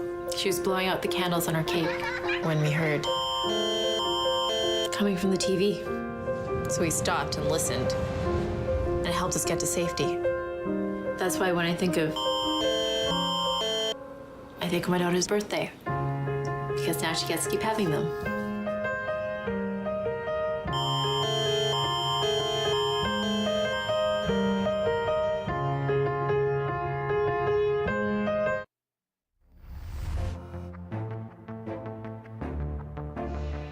Did you know all the camera operators for tonight's game are volunteers? Rogers TV volunteers learn all the skills needed to put on a show, including camera, audio, graphics, and more.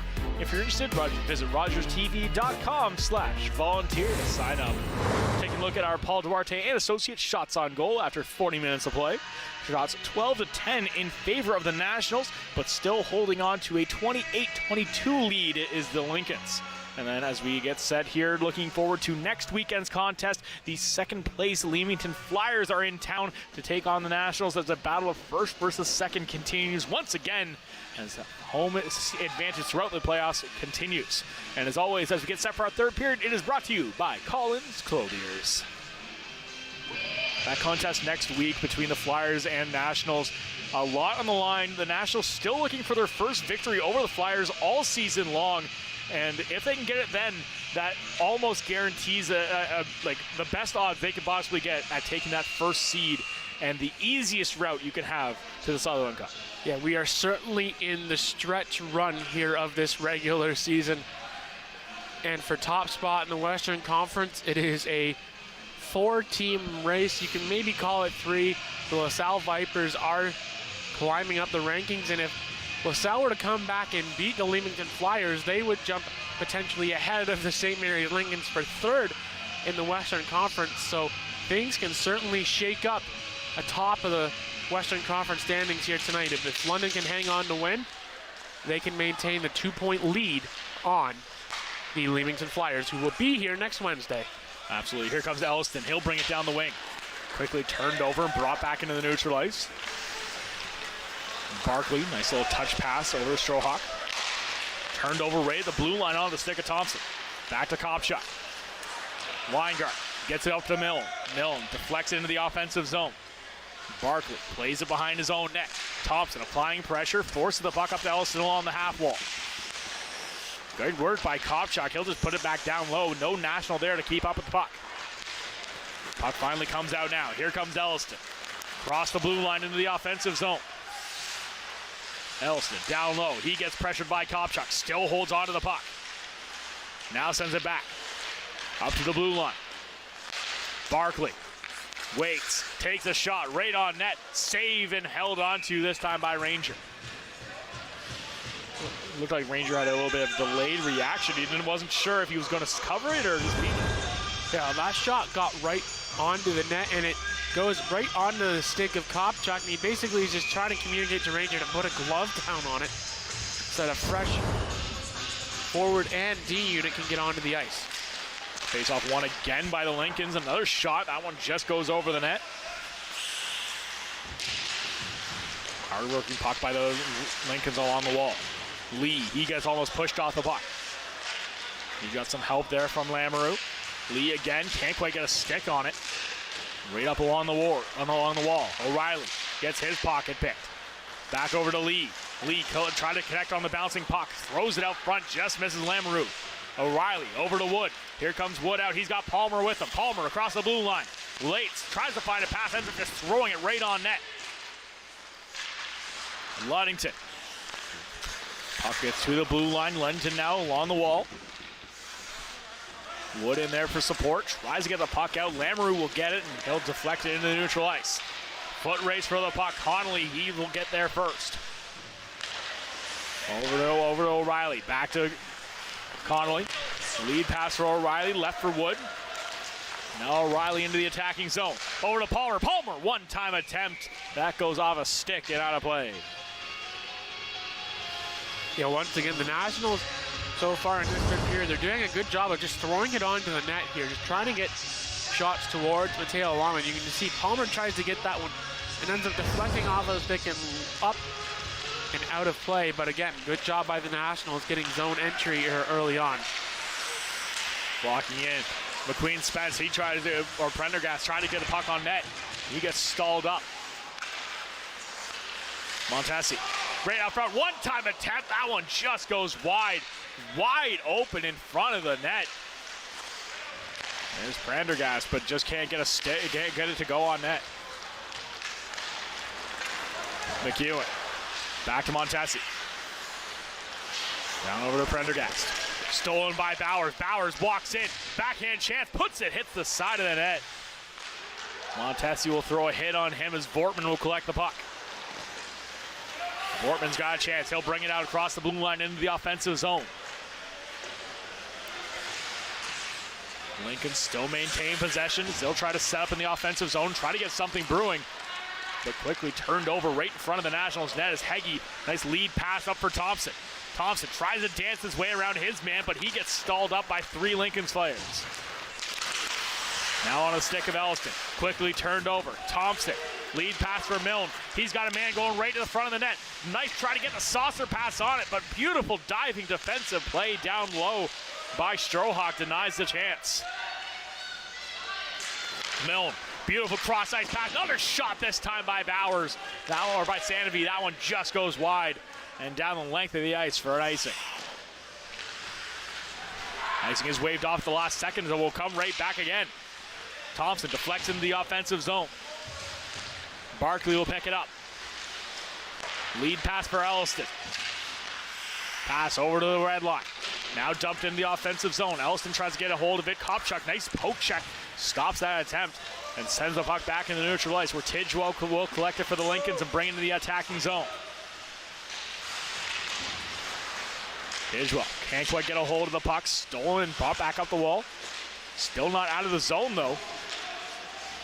Played down low by Barkley. Puck bounced off the wall. Into the neutral ice.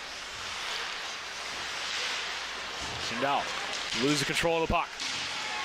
Played along the wall. Bunker, he'll just put it up the ball. Picked up by Carson. Carson will keep it on the stick of the Nationals. Carson puts it right out front, trying to get it over to the stick of Duarte. Shot by Connolly. That goes off a body. Connolly again. Collects it. Waits. Throws it back down over to Carson. Picked up again by Connolly at the blue line.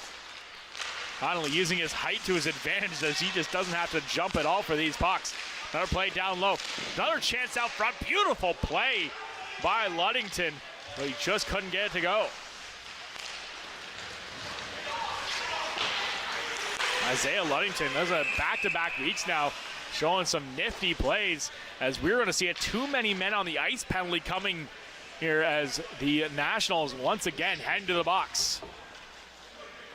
A bit of a bad break and a bad change by the Nationals as they had this in the offensive zone. As here's a golden scoring chance there by Ludington as he's not able to get it. And then you can see 4 Nationals on your screen there. There's 5, and then there's 6. You can almost see there's all 6 guys. That's too many on the ice. And so going in to serve that one will be Carter Duarte on this one. And so the Nationals will go back to the penalty kill for the 4th time in tonight's contest.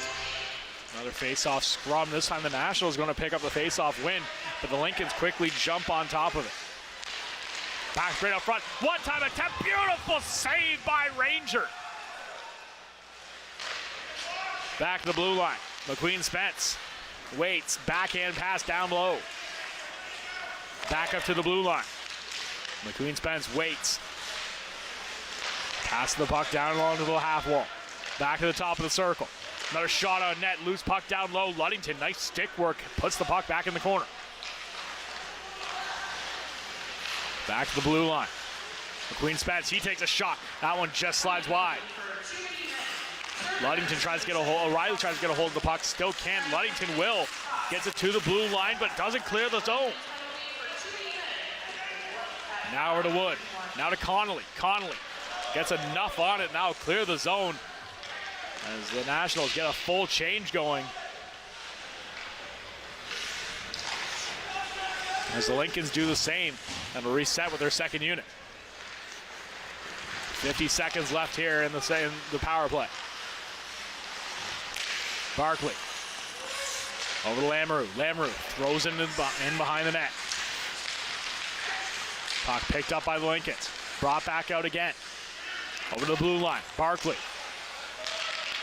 Nice cross-ice pass. Puts it on net. That gets blocked. Good read by McKinnon. He'll try to get it out. Get some help as here comes Sandovi. Sandovi's got Thompson with him. Sandovi just can't get it on net. Another play right out front. Thompson gets a stick on it, but not enough to beat Lalama.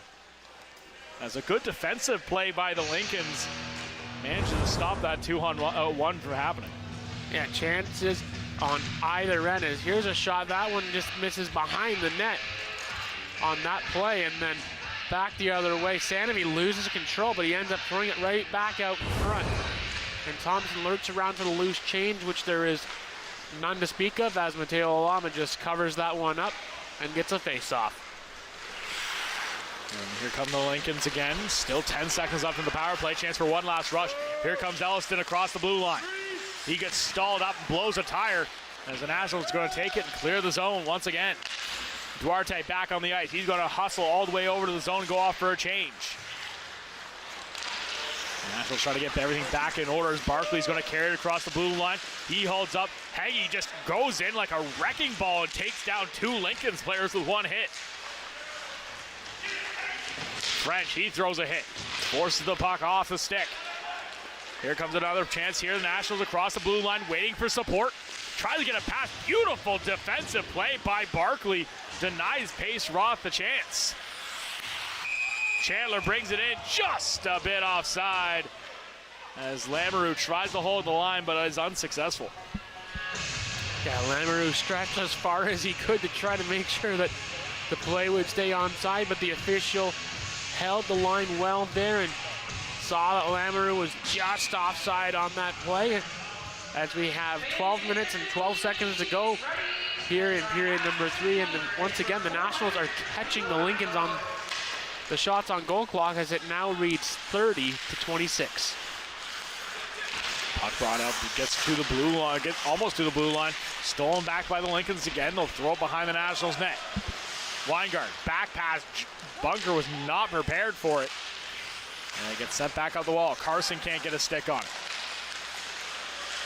Thrown down low again. Schnedeker can't get a hold of it. Montesi down low, tries to get the Datsuki and Deke out front, but Rangers will not allow it. And Joe Ranger with a bit of a break on this play as the 4th line is out for the Nationals. And a turnover right in the slot. And then, yeah, you're right, he tries to go for the little one-handed backhand move, but once again, Joe Ranger's able to stick that pad out and make a big save. Back down low, nice lead pass for Wood. Wood brings it across, lead pass over to Palmer. Palmer shoots, just misses over the top of the net. Huge chance for Talon Palmer.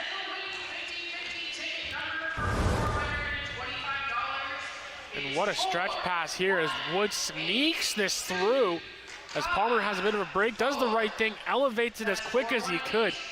But again, Lalama aggressive in his net, takes away any opportunity as that one goes up and out of play. And the face-off moved outside of St. Mary's zone. Lee, he's going to send a lead pass down low.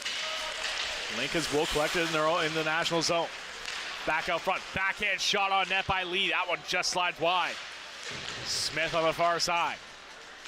Tries to get a hold of the puck. Palmer tries to throw a hit. Smith just walks it off. Lee back to the blue line. Over to Barkley. Barkley, he takes a shot. Tipped out front, scores! And just like the Nationals did in the first period, the Lincolns respond and cut the lead to 1.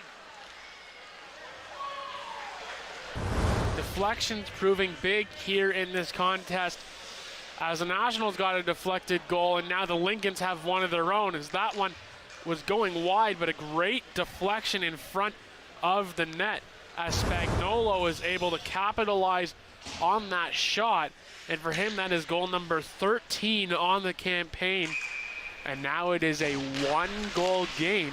We talked about in the keys to the game how for St. Mary's it was finished strong, as they've had 2-goal leads in the third period prior against the Nationals and the Camoka Kings, and they end up losing those contests. So London needs to do a good job of defending here for the last 10 minutes in this period and try to get another goal. And Spagnuolo having a fairly quiet night so far for one of the top scorers on the Lincolns, but comes back in a big way here with a key goal to get the Lincolns back within this contest as the Lincolns threatening once again. Puck down low, over to Barkley. Barkley cross ice to Chandler. Chandler can't get a stick on it. Lead pass zone down. Milne try to get it, but great read by the Lincolns as they'll bring it in. Lincolns 4 strong, cross the blue line. Barkley waits, takes a shot. That one goes off a leg of Ludington. Back to Barkley again along the wall. Throws it behind the net. Puck gets bobbled by Elliston. Managed to regroup enough to get the puck back to the blue line. Barkley, another shot on net. That one just tipped wide. Milne waits, banks it high off in the air. Sanavy gets a hold of it and just going to whip it down the length of the ice. So it's going to be an icing and reset again in the national zone. And now the confidence has gotten into the St. Mary's legs here. As now they're starting to throw, again, a lot of shots towards the net. And Joe Ranger doing a good job of staying deep in his crease, trying to not allow any real rebounds out front of him. And the Nationals are also doing a good job of now starting to crash the net as well, trying to support their goaltender here in these final half of the third period. Another face-off win by the Lincolns, but they can't do anything with it as the Nationals quickly get the puck right back. Played by Tidgewell. Throws down in the offensive zone. Ranger comes out, nice little backhand pass over to Heggie. Played right along the wall as the Lincolns keep it in the offensive zone by Small. Tidgewell winds up, he takes a slap shot. Nice block there as the Nationals going to bring it back the other way. Bowers across the blue line. Drop pass, Ludington. He takes a shot, tries to catch Lalama up high. Coming back, Stubberfield. Gets it up to the blue line, now brought in. Schnedeker down low. He's going to battle with Bowers for the puck. Puck does come back up to the blue line. Montesi will play it. He'll send it down low again. Montesi puts it out front. Tries to get the one-timer right out front on the stick of Schnedeker, but doesn't quite go. Bowers waits. Nice little touch pass up the French. Now over to Pace Roth. Pace Roth cross-ice pass. He had McKinnon streaking down the right wing side, but just a little too high for him to do anything with it. Lincoln's coming back the other way. 3-on-2 across the blue line. Walks in, takes a shot. That goes off a leg. Back behind the net again. Puck set out the wall. Collected again by the Lincolns. Back out front, Vortman. He'll collect the puck, sends it back down low. Bow for the puck, continues in front of the net as bodies falling all over the place. Prendergast, Montesi, he takes a shot from distance, goes right on net, and the Nationals not liking the couple extra shots coming in there on Ranger. All right, as the whistle blows. And again, the Lincolns are putting a body right up in front of Joe Ranger now as they're starting to play desperation hockey, as Lamoureux right up in front. He takes a bit of a whack right into the midsection of Ranger, which he did not like, and so his teammates come to his defense and make sure that Lamoureux knows, and it looks like Lamoureux is actually going to get the gate here as he's going to go for a slash, as he did take a whack into the midsection of Ranger on that play. And so now the Nationals will go to a power play, and this is a big power play here for the Nationals. If they can get another goal here and restore that 2-goal lead, that would be huge for them as they want to continue to be 2 points up on the Leamington Flyers. 1 for 2 on the night are the Nationals on the power play. And despite losing the face-off, they get the puck right back. And will manage to start the face-off here, start the puck off. Another shot from the blue line by Weingart. Palmer, off to Bowers. Bowers, he'll throw it down low. That one makes it through the bodies, but kicked aside by Lalama. Quickly stolen back by Wood. Now Bowers. Bowers going to try to walk right to the front of the net. Ends up on the stick of Wood. Wood, he takes a shot. Lalama, nice little glove save to pick that puck up. And he'll hang on. A good puck movement there by the Nationals as Bowers was able to get control of that puck as he walks and he ends up losing it here, and then Wood gets it and he just throws it towards net, trying to get a deflection out in front from Palmer, and he wasn't able to cash in. And the Lincolns get the puck off the face-off. Weingart just stops it right at the blue line, but gets pressured by Lee, and the puck comes back out. Palmer in with speed. Nice shot on net. That one slides wide again. Weingart plays at the blue line, will keep it in the offensive zone. Draw pass, walks in, takes another shot. That one just goes over the net by O'Reilly.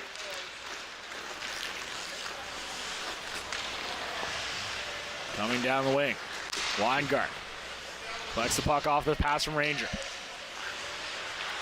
Weingart circles back. A minute gone here in the power play. Nationals trying to set up and get back in the offensive zone. Up to O'Reilly. O'Reilly with speed down the right wing side. He's going to carry it around behind the net.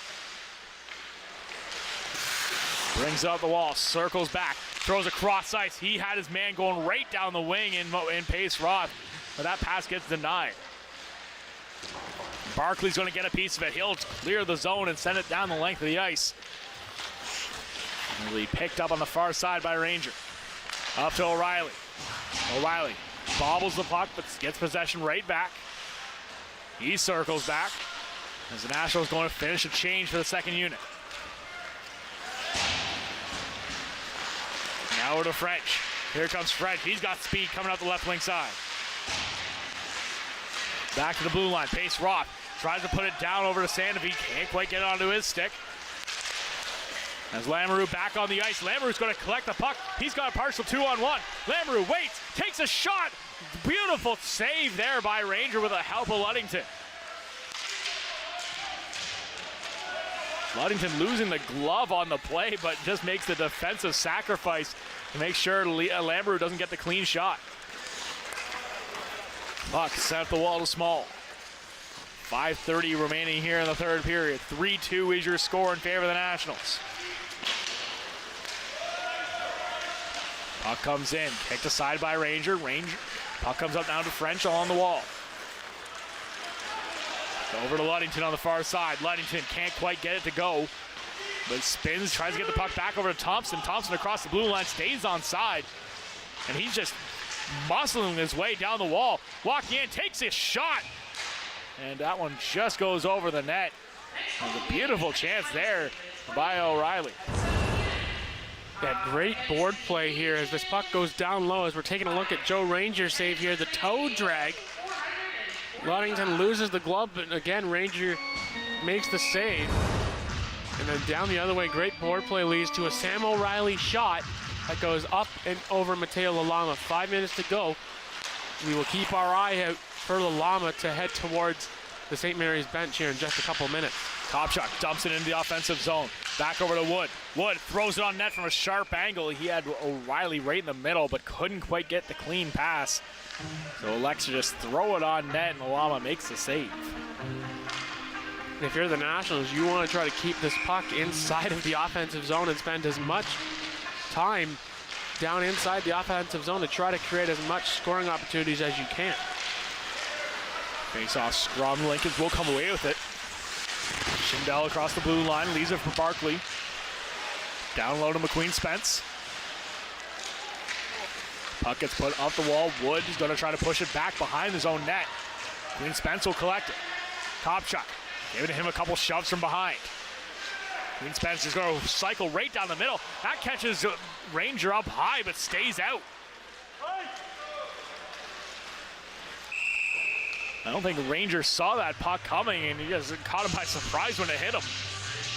Yeah, this is now the second time where we believe that Joe Ranger didn't know that this puck was going to hit him, because it ends up deflecting out in front. Another deflection, and it hits Ranger up in the shoulder area. He did not expect that puck as he was looking left. Shot came right. And once again, puck luck finding it Joe Ranger's way as we have 4 minutes to go here in this third period. And face-off won again by the Lincolns. Play right down behind the Nationals net. Back to the blue line. Another shot. That gets deflected. Turn and take a quick shot again, but just over the net. Foul for the puck in the corner. Chandler tries to get it out. It's with some help from Vortman. Weingard trying to steal back for the Nationals. Right out front again. Loose puck. Rebound chance. Vortman can't get a shot off. Great defensive play by Wood to deny the rebound chance. Behind the net, Weingard collects it below the red line.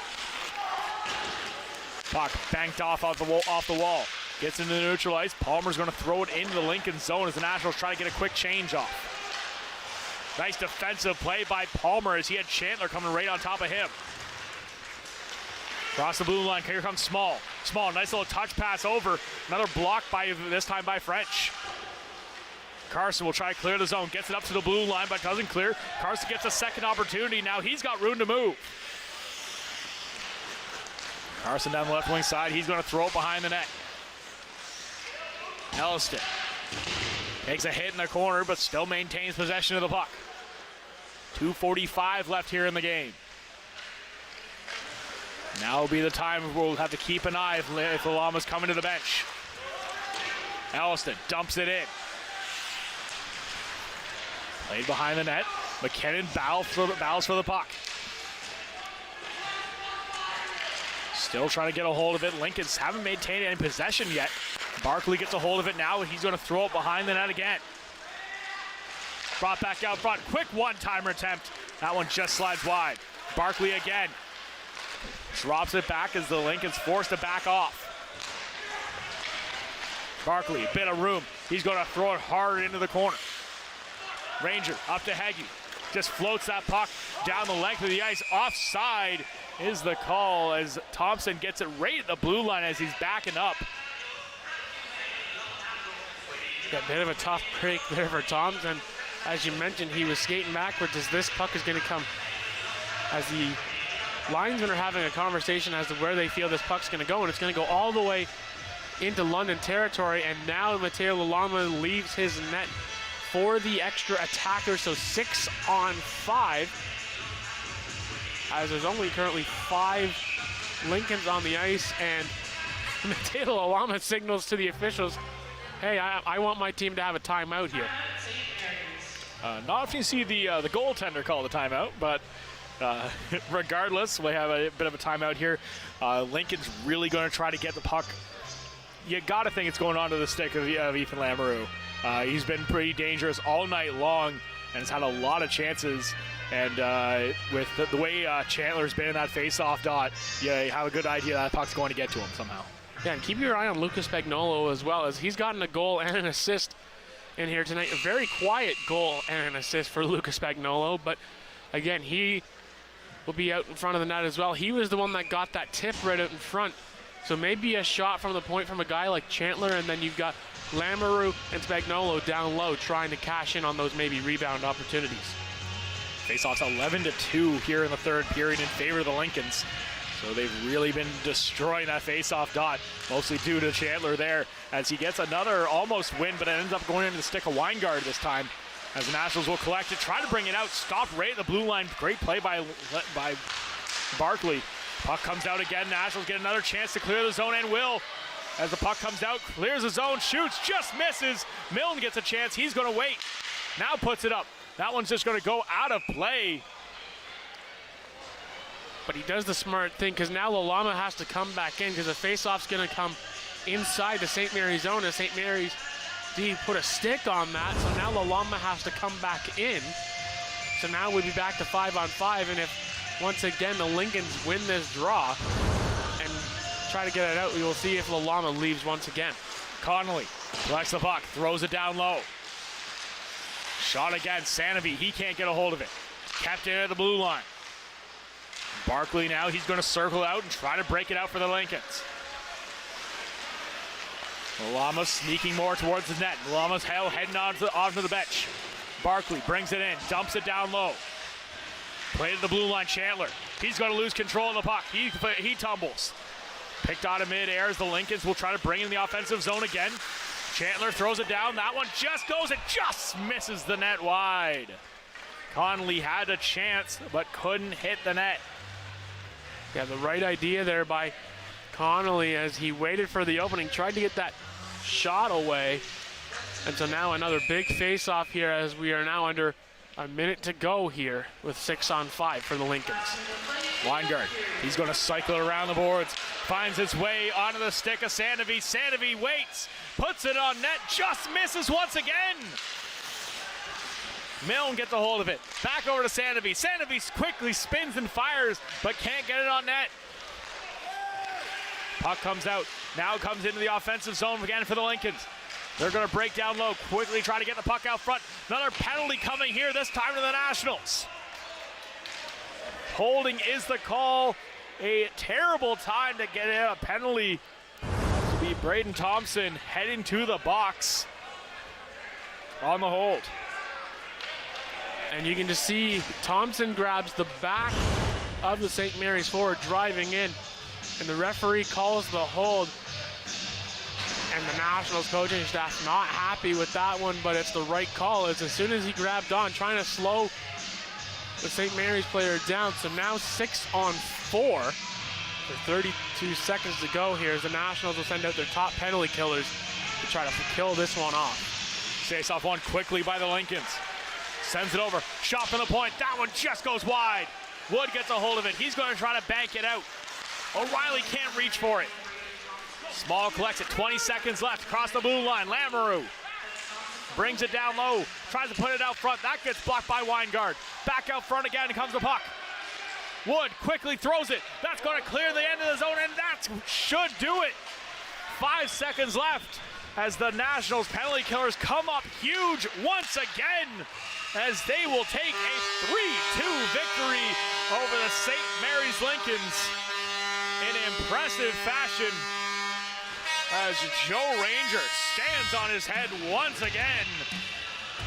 As Nationals win 3-2, we will be back with our final thoughts and our 3 stars after this here on the London Brewing Co-op Nationals Hockey on Rogers TV.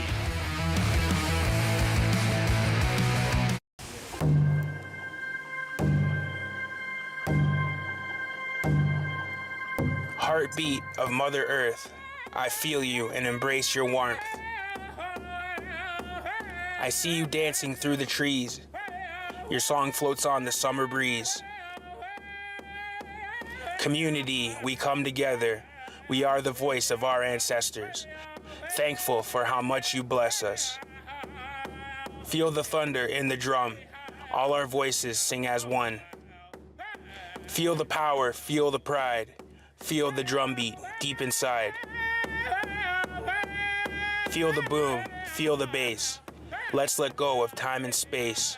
It'll make you dance, it'll make you sing. Ode Wegun, Wadok Wishin. The drum will lead you, take you far. Always remember who you are.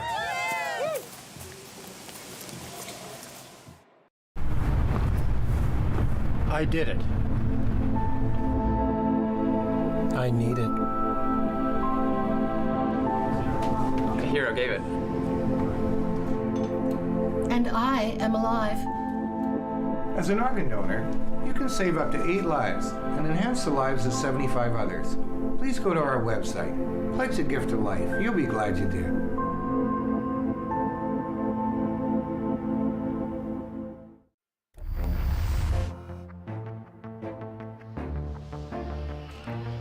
Did you know all the camera operators for tonight's game are volunteers? Rogers TV volunteers learn the skills needed to put on a show, including camera, audio, graphics, and more. If you're interested, go to rogerstv.com/volunteer to sign up. Back here at the Western Fair Sports Center, 3-2 is your final in favor of the London Nationals. A very competitive third period as the Lincolns came out to play. They got close, but they couldn't get close enough. Yeah, it got late to the final minute of the contest. London took a penalty late. The Lincolns had the goalie pulled 6-on-4. Joe Ranger had to come up big in that third period. And at the end of the day, the Nationals get the 2 points that they need to remain in first place here in the Western Conference. Big game there tonight. Another huge game next week. Leamington back in town. A lot on the line here as it's going to still be another battle for that first place. It is still anybody's top seed in this Western Conference. But this takes a big step forward for the Nationals as they win the season series. And now we'll send down to Jaci for our 3 stars. Jaci? Thanks so much, Kyle and Jeremy. And with that, the London Nationals wrap up tonight's game with a 3-2 victory over the St. Mary's Lincolns, securing their 4-2 season series win as we head into our 3 stars of the game tonight. Our 3rd star, Luca Spangliola for the Thomas Stars with a goal and an assist. Our 2nd star of tonight's game, Tanner Weingard with 2 assists. And our 1st star of the game tonight, Joe Ranger, saying 30 of 32 shots on goal. Thank you to everyone who tuned in this evening. From Kyle, Jeremy, myself, and the crew, we'll see you next week when the Leamington Flyers are in town to take on the London Nationals here on Rogers TV.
Lake Huron's essential personal assistant for keeping things in check.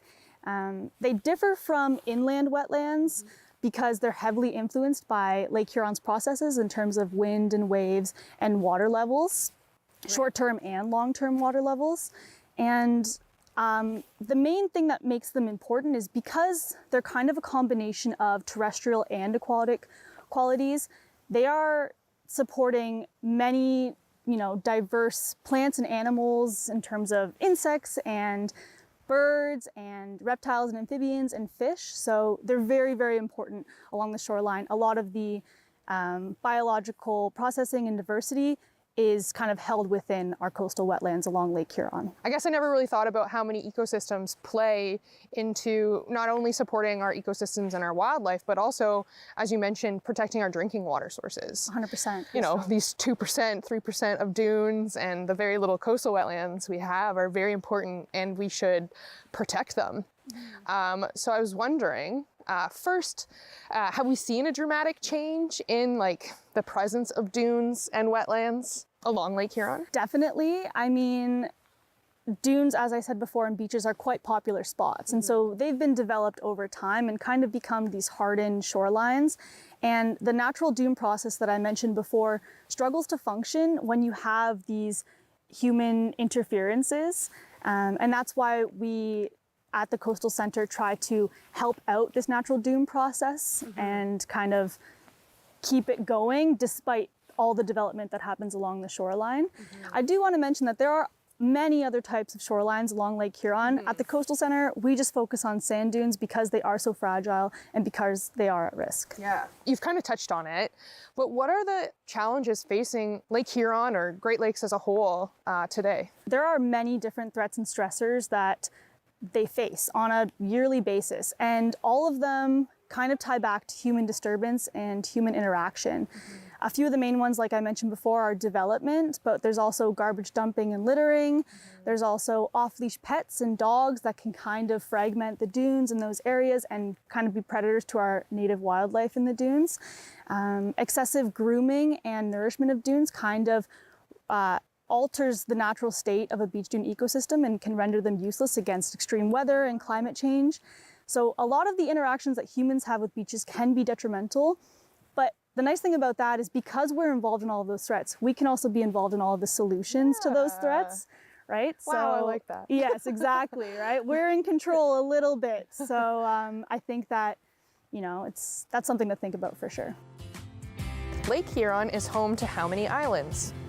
A, 30, B, 300, C, 3,000, or D, 30,000? My daughter is 7 years old and has a frenemy. They have play dates that always end up in a fight or tears. His friend bosses her around and treats her poorly, but she still wants to be her friend. What's a parent to do? I would let them acquiesce to a certain amount, and then, when they're at this age, you still need to be supervising their play dates. So I might step in, not to correct the bossy child, but it's my child that I'm concerned about. I would just expose her to other people, teach her to have a voice, and let her know that she's got options. Jeff from Chillin' and Grillin' with Jeff, and we're back with Season 3. This season, we've had the opportunity to see some great backyards that have some fantastic food cooked on some great grills, and this season, we're helping you take your barbecue game up by adding some great barbecue tips from some local experts on anything from spices to knife care and using the proper wood to smoke some great food. Join us, Chillin' and Grillin' with Jeff, Season 3.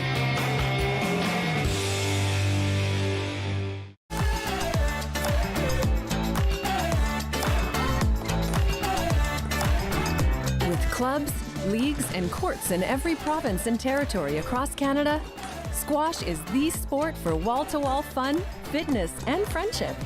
From coast to coast to coast.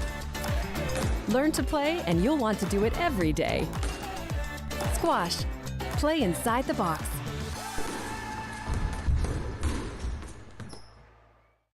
Lake Huron is home to how many islands? A, 30, B, 300, C, 3,000, or D, 30,000. Lake Huron is home to over 30,000 individual islands, more than any other Great Lake. Among the largest is Manitoulin Island on Georgian Bay. We hear a lot about litter and plastic pollution in our oceans, but I don't think a lot of people realize that we have those issues in our Great Lakes too, and Lake Huron is one of them as well. I hosted a pickup here at Ipperwash, and one of the most common things we found was, next to cigarette butts, was plastic, whether it was plastic containers, little tiny plastic pieces, or even just plastic sand toys. Yes. And I even found a balloon, and I was like, oh, balloons, don't get me started. Yeah, there is a lot of plastic pollution in the Great Lakes. The thing about Great Lakes pollution that differs from ocean plastic pollution is a lot of the plastic in the Great Lakes is microplastic, which is plastic that's less than 5 millimeters large. And so that ends up, entering our drinking water. So studies have shown that there is microplastics in our drinking water. A lot more research needs to be done, but that's a big thing. And when you think about, the Great Lakes and how they're connected to the oceans, all the pollution here does impact the global ocean plastic pollution issue as well. But like I said, in the Great Lakes, it's microplastics. So it's the plastic fragments you mentioned, which are the parts of the larger plastic that just make their way, they break down and then they disperse. There's also fibers from our clothing that we wash and then that kind of enters the lake. There's also foam particles from like styrofoam cups and containers, as well as nurdles, which are those plastic used for packing. And the other microplastic would be microbeads, which was commonly used in cosmetic products and would be listed as polyethylene on the ingredients list. It's definitely an issue globally, but also locally, and we have to stop thinking not in our backyard, because our Great Lakes, you know, feed our drinking water, as you said. It also, we eat fish out of our Great Lakes all the time, and our fish will eat kind of anything that goes near them, and that could be plastic. Looks like food. Exactly. Yeah. So it's a hazard that we have to make sure that we're also looking out for. For sure. I also wanted to ask you about Phragmites. So Phragmites is getting a lot of popularity recently, in the sense of it is becoming a much bigger issue. And I was wondering if you could tell us a bit about the impacts Phragmites has on our dunes here. That's something I didn't mention when I was talking about the threats and stressors, but invasive species are probably one of the leading concerns in the Great Lakes. And again, humans have a hand in that. Phragmites, I believe, was named Ontario's greatest threat as an invasive species. There are plenty, but Phragmites poses a unique threat because it is one of the most highly competitive grasses, and it has no natural predators, so it requires human interference to manage it. It can be, you know, like I said, extremely competitive and dense. It can outcompete all of our native species for sunlight, for nutrients, and for space. I think they can grow, you know, 200 stems in a meter squared plot and up to 5 meters tall. And I'm sure you've seen wetlands that have been completely overtaken by Phragmites. And that's a huge problem because Phragmites, with that dense of a stand, can actually alter hydrology in those areas. Wow. Right, so that impacts all of the species relying on those areas. Or even if it's near a cropland, it could affect our crops as well. 100%, yeah. So like, its reach is never ending. Exactly. Another thing I heard while talking to landowners and community members is like how to get rid of it. It's very hard and very particular timing, I believe, when it comes to kind of like spraying or picking it and stuff like that. I think the biggest thing for landowners, if you find it on your property, because I mean, large-scale projects can be done by municipalities and other environmental organizations, but if you find Phragmites on your property, that's a big deal for you to tackle that as an individual. I think the main thing to become a good steward and tackle issues like this, grand issues like this, is to learn how to identify Phragmites. There's plenty of resources online for that, so do your research, learn how to identify it. And I think the next thing would be to let people know about it, kind of spread the word that it's there and there needs to be something done about it. But in terms of kind of dealing with it yourself, a lot of times you'll have a small population or a satellite population start, and it's kind of encroaching on native plants. And for that reason, it's best to kind of dig out every single individual plant on its own. If it's a small patch, that's easy to do. So all you would do is cut it at the roots. This can be done, you know, on land or in water. It will drown it, or it will just exhaust its energy to keep resprouting on land. So that needs to be done multiple times though. Phragmites, like I said, it's a very aggressive plant, so it has the tendency to resprout. So once you've cut a patch and you've cleared it, you do have to go back and double check that the next year and repeat that cutting. Eventually you will exhaust its energy to resprout. It just requires a little bit of consistency and persistence, but don't get exhausted yourself. Keep going. Yeah. It can be done. It just, you need to, it's a long-term project to tackle this sort of thing. Phragmites is also allelopathic. So that means that it releases chemicals into its environment that hinder the growth of other plants, which is why it can be so competitive. Not only does it grow in dense stands and quite tall and block out sunlight and outcompete our native species, it literally releases a chemical to hinder their growth. Never-ending impacts. Exactly. A lot of invasive species have that characteristic, but Phragmites is one of them for sure. And, you know, when it takes over in a large stand like that, it can displace native plants, but also native wildlife. I think that around 25% of our species at risk in the province are impacted directly by the Phragmites invasion. So it's very important to tackle those satellite populations at the start to be kind of proactive about controlling this invasive plant. I like to reiterate because some people think that they only impact other plants, but they actually can impact turtles, right? And other species that like crawl along our sands and stuff like that, or around wetlands, because they get so densely packed in, like you said, 200 stems per meter squared.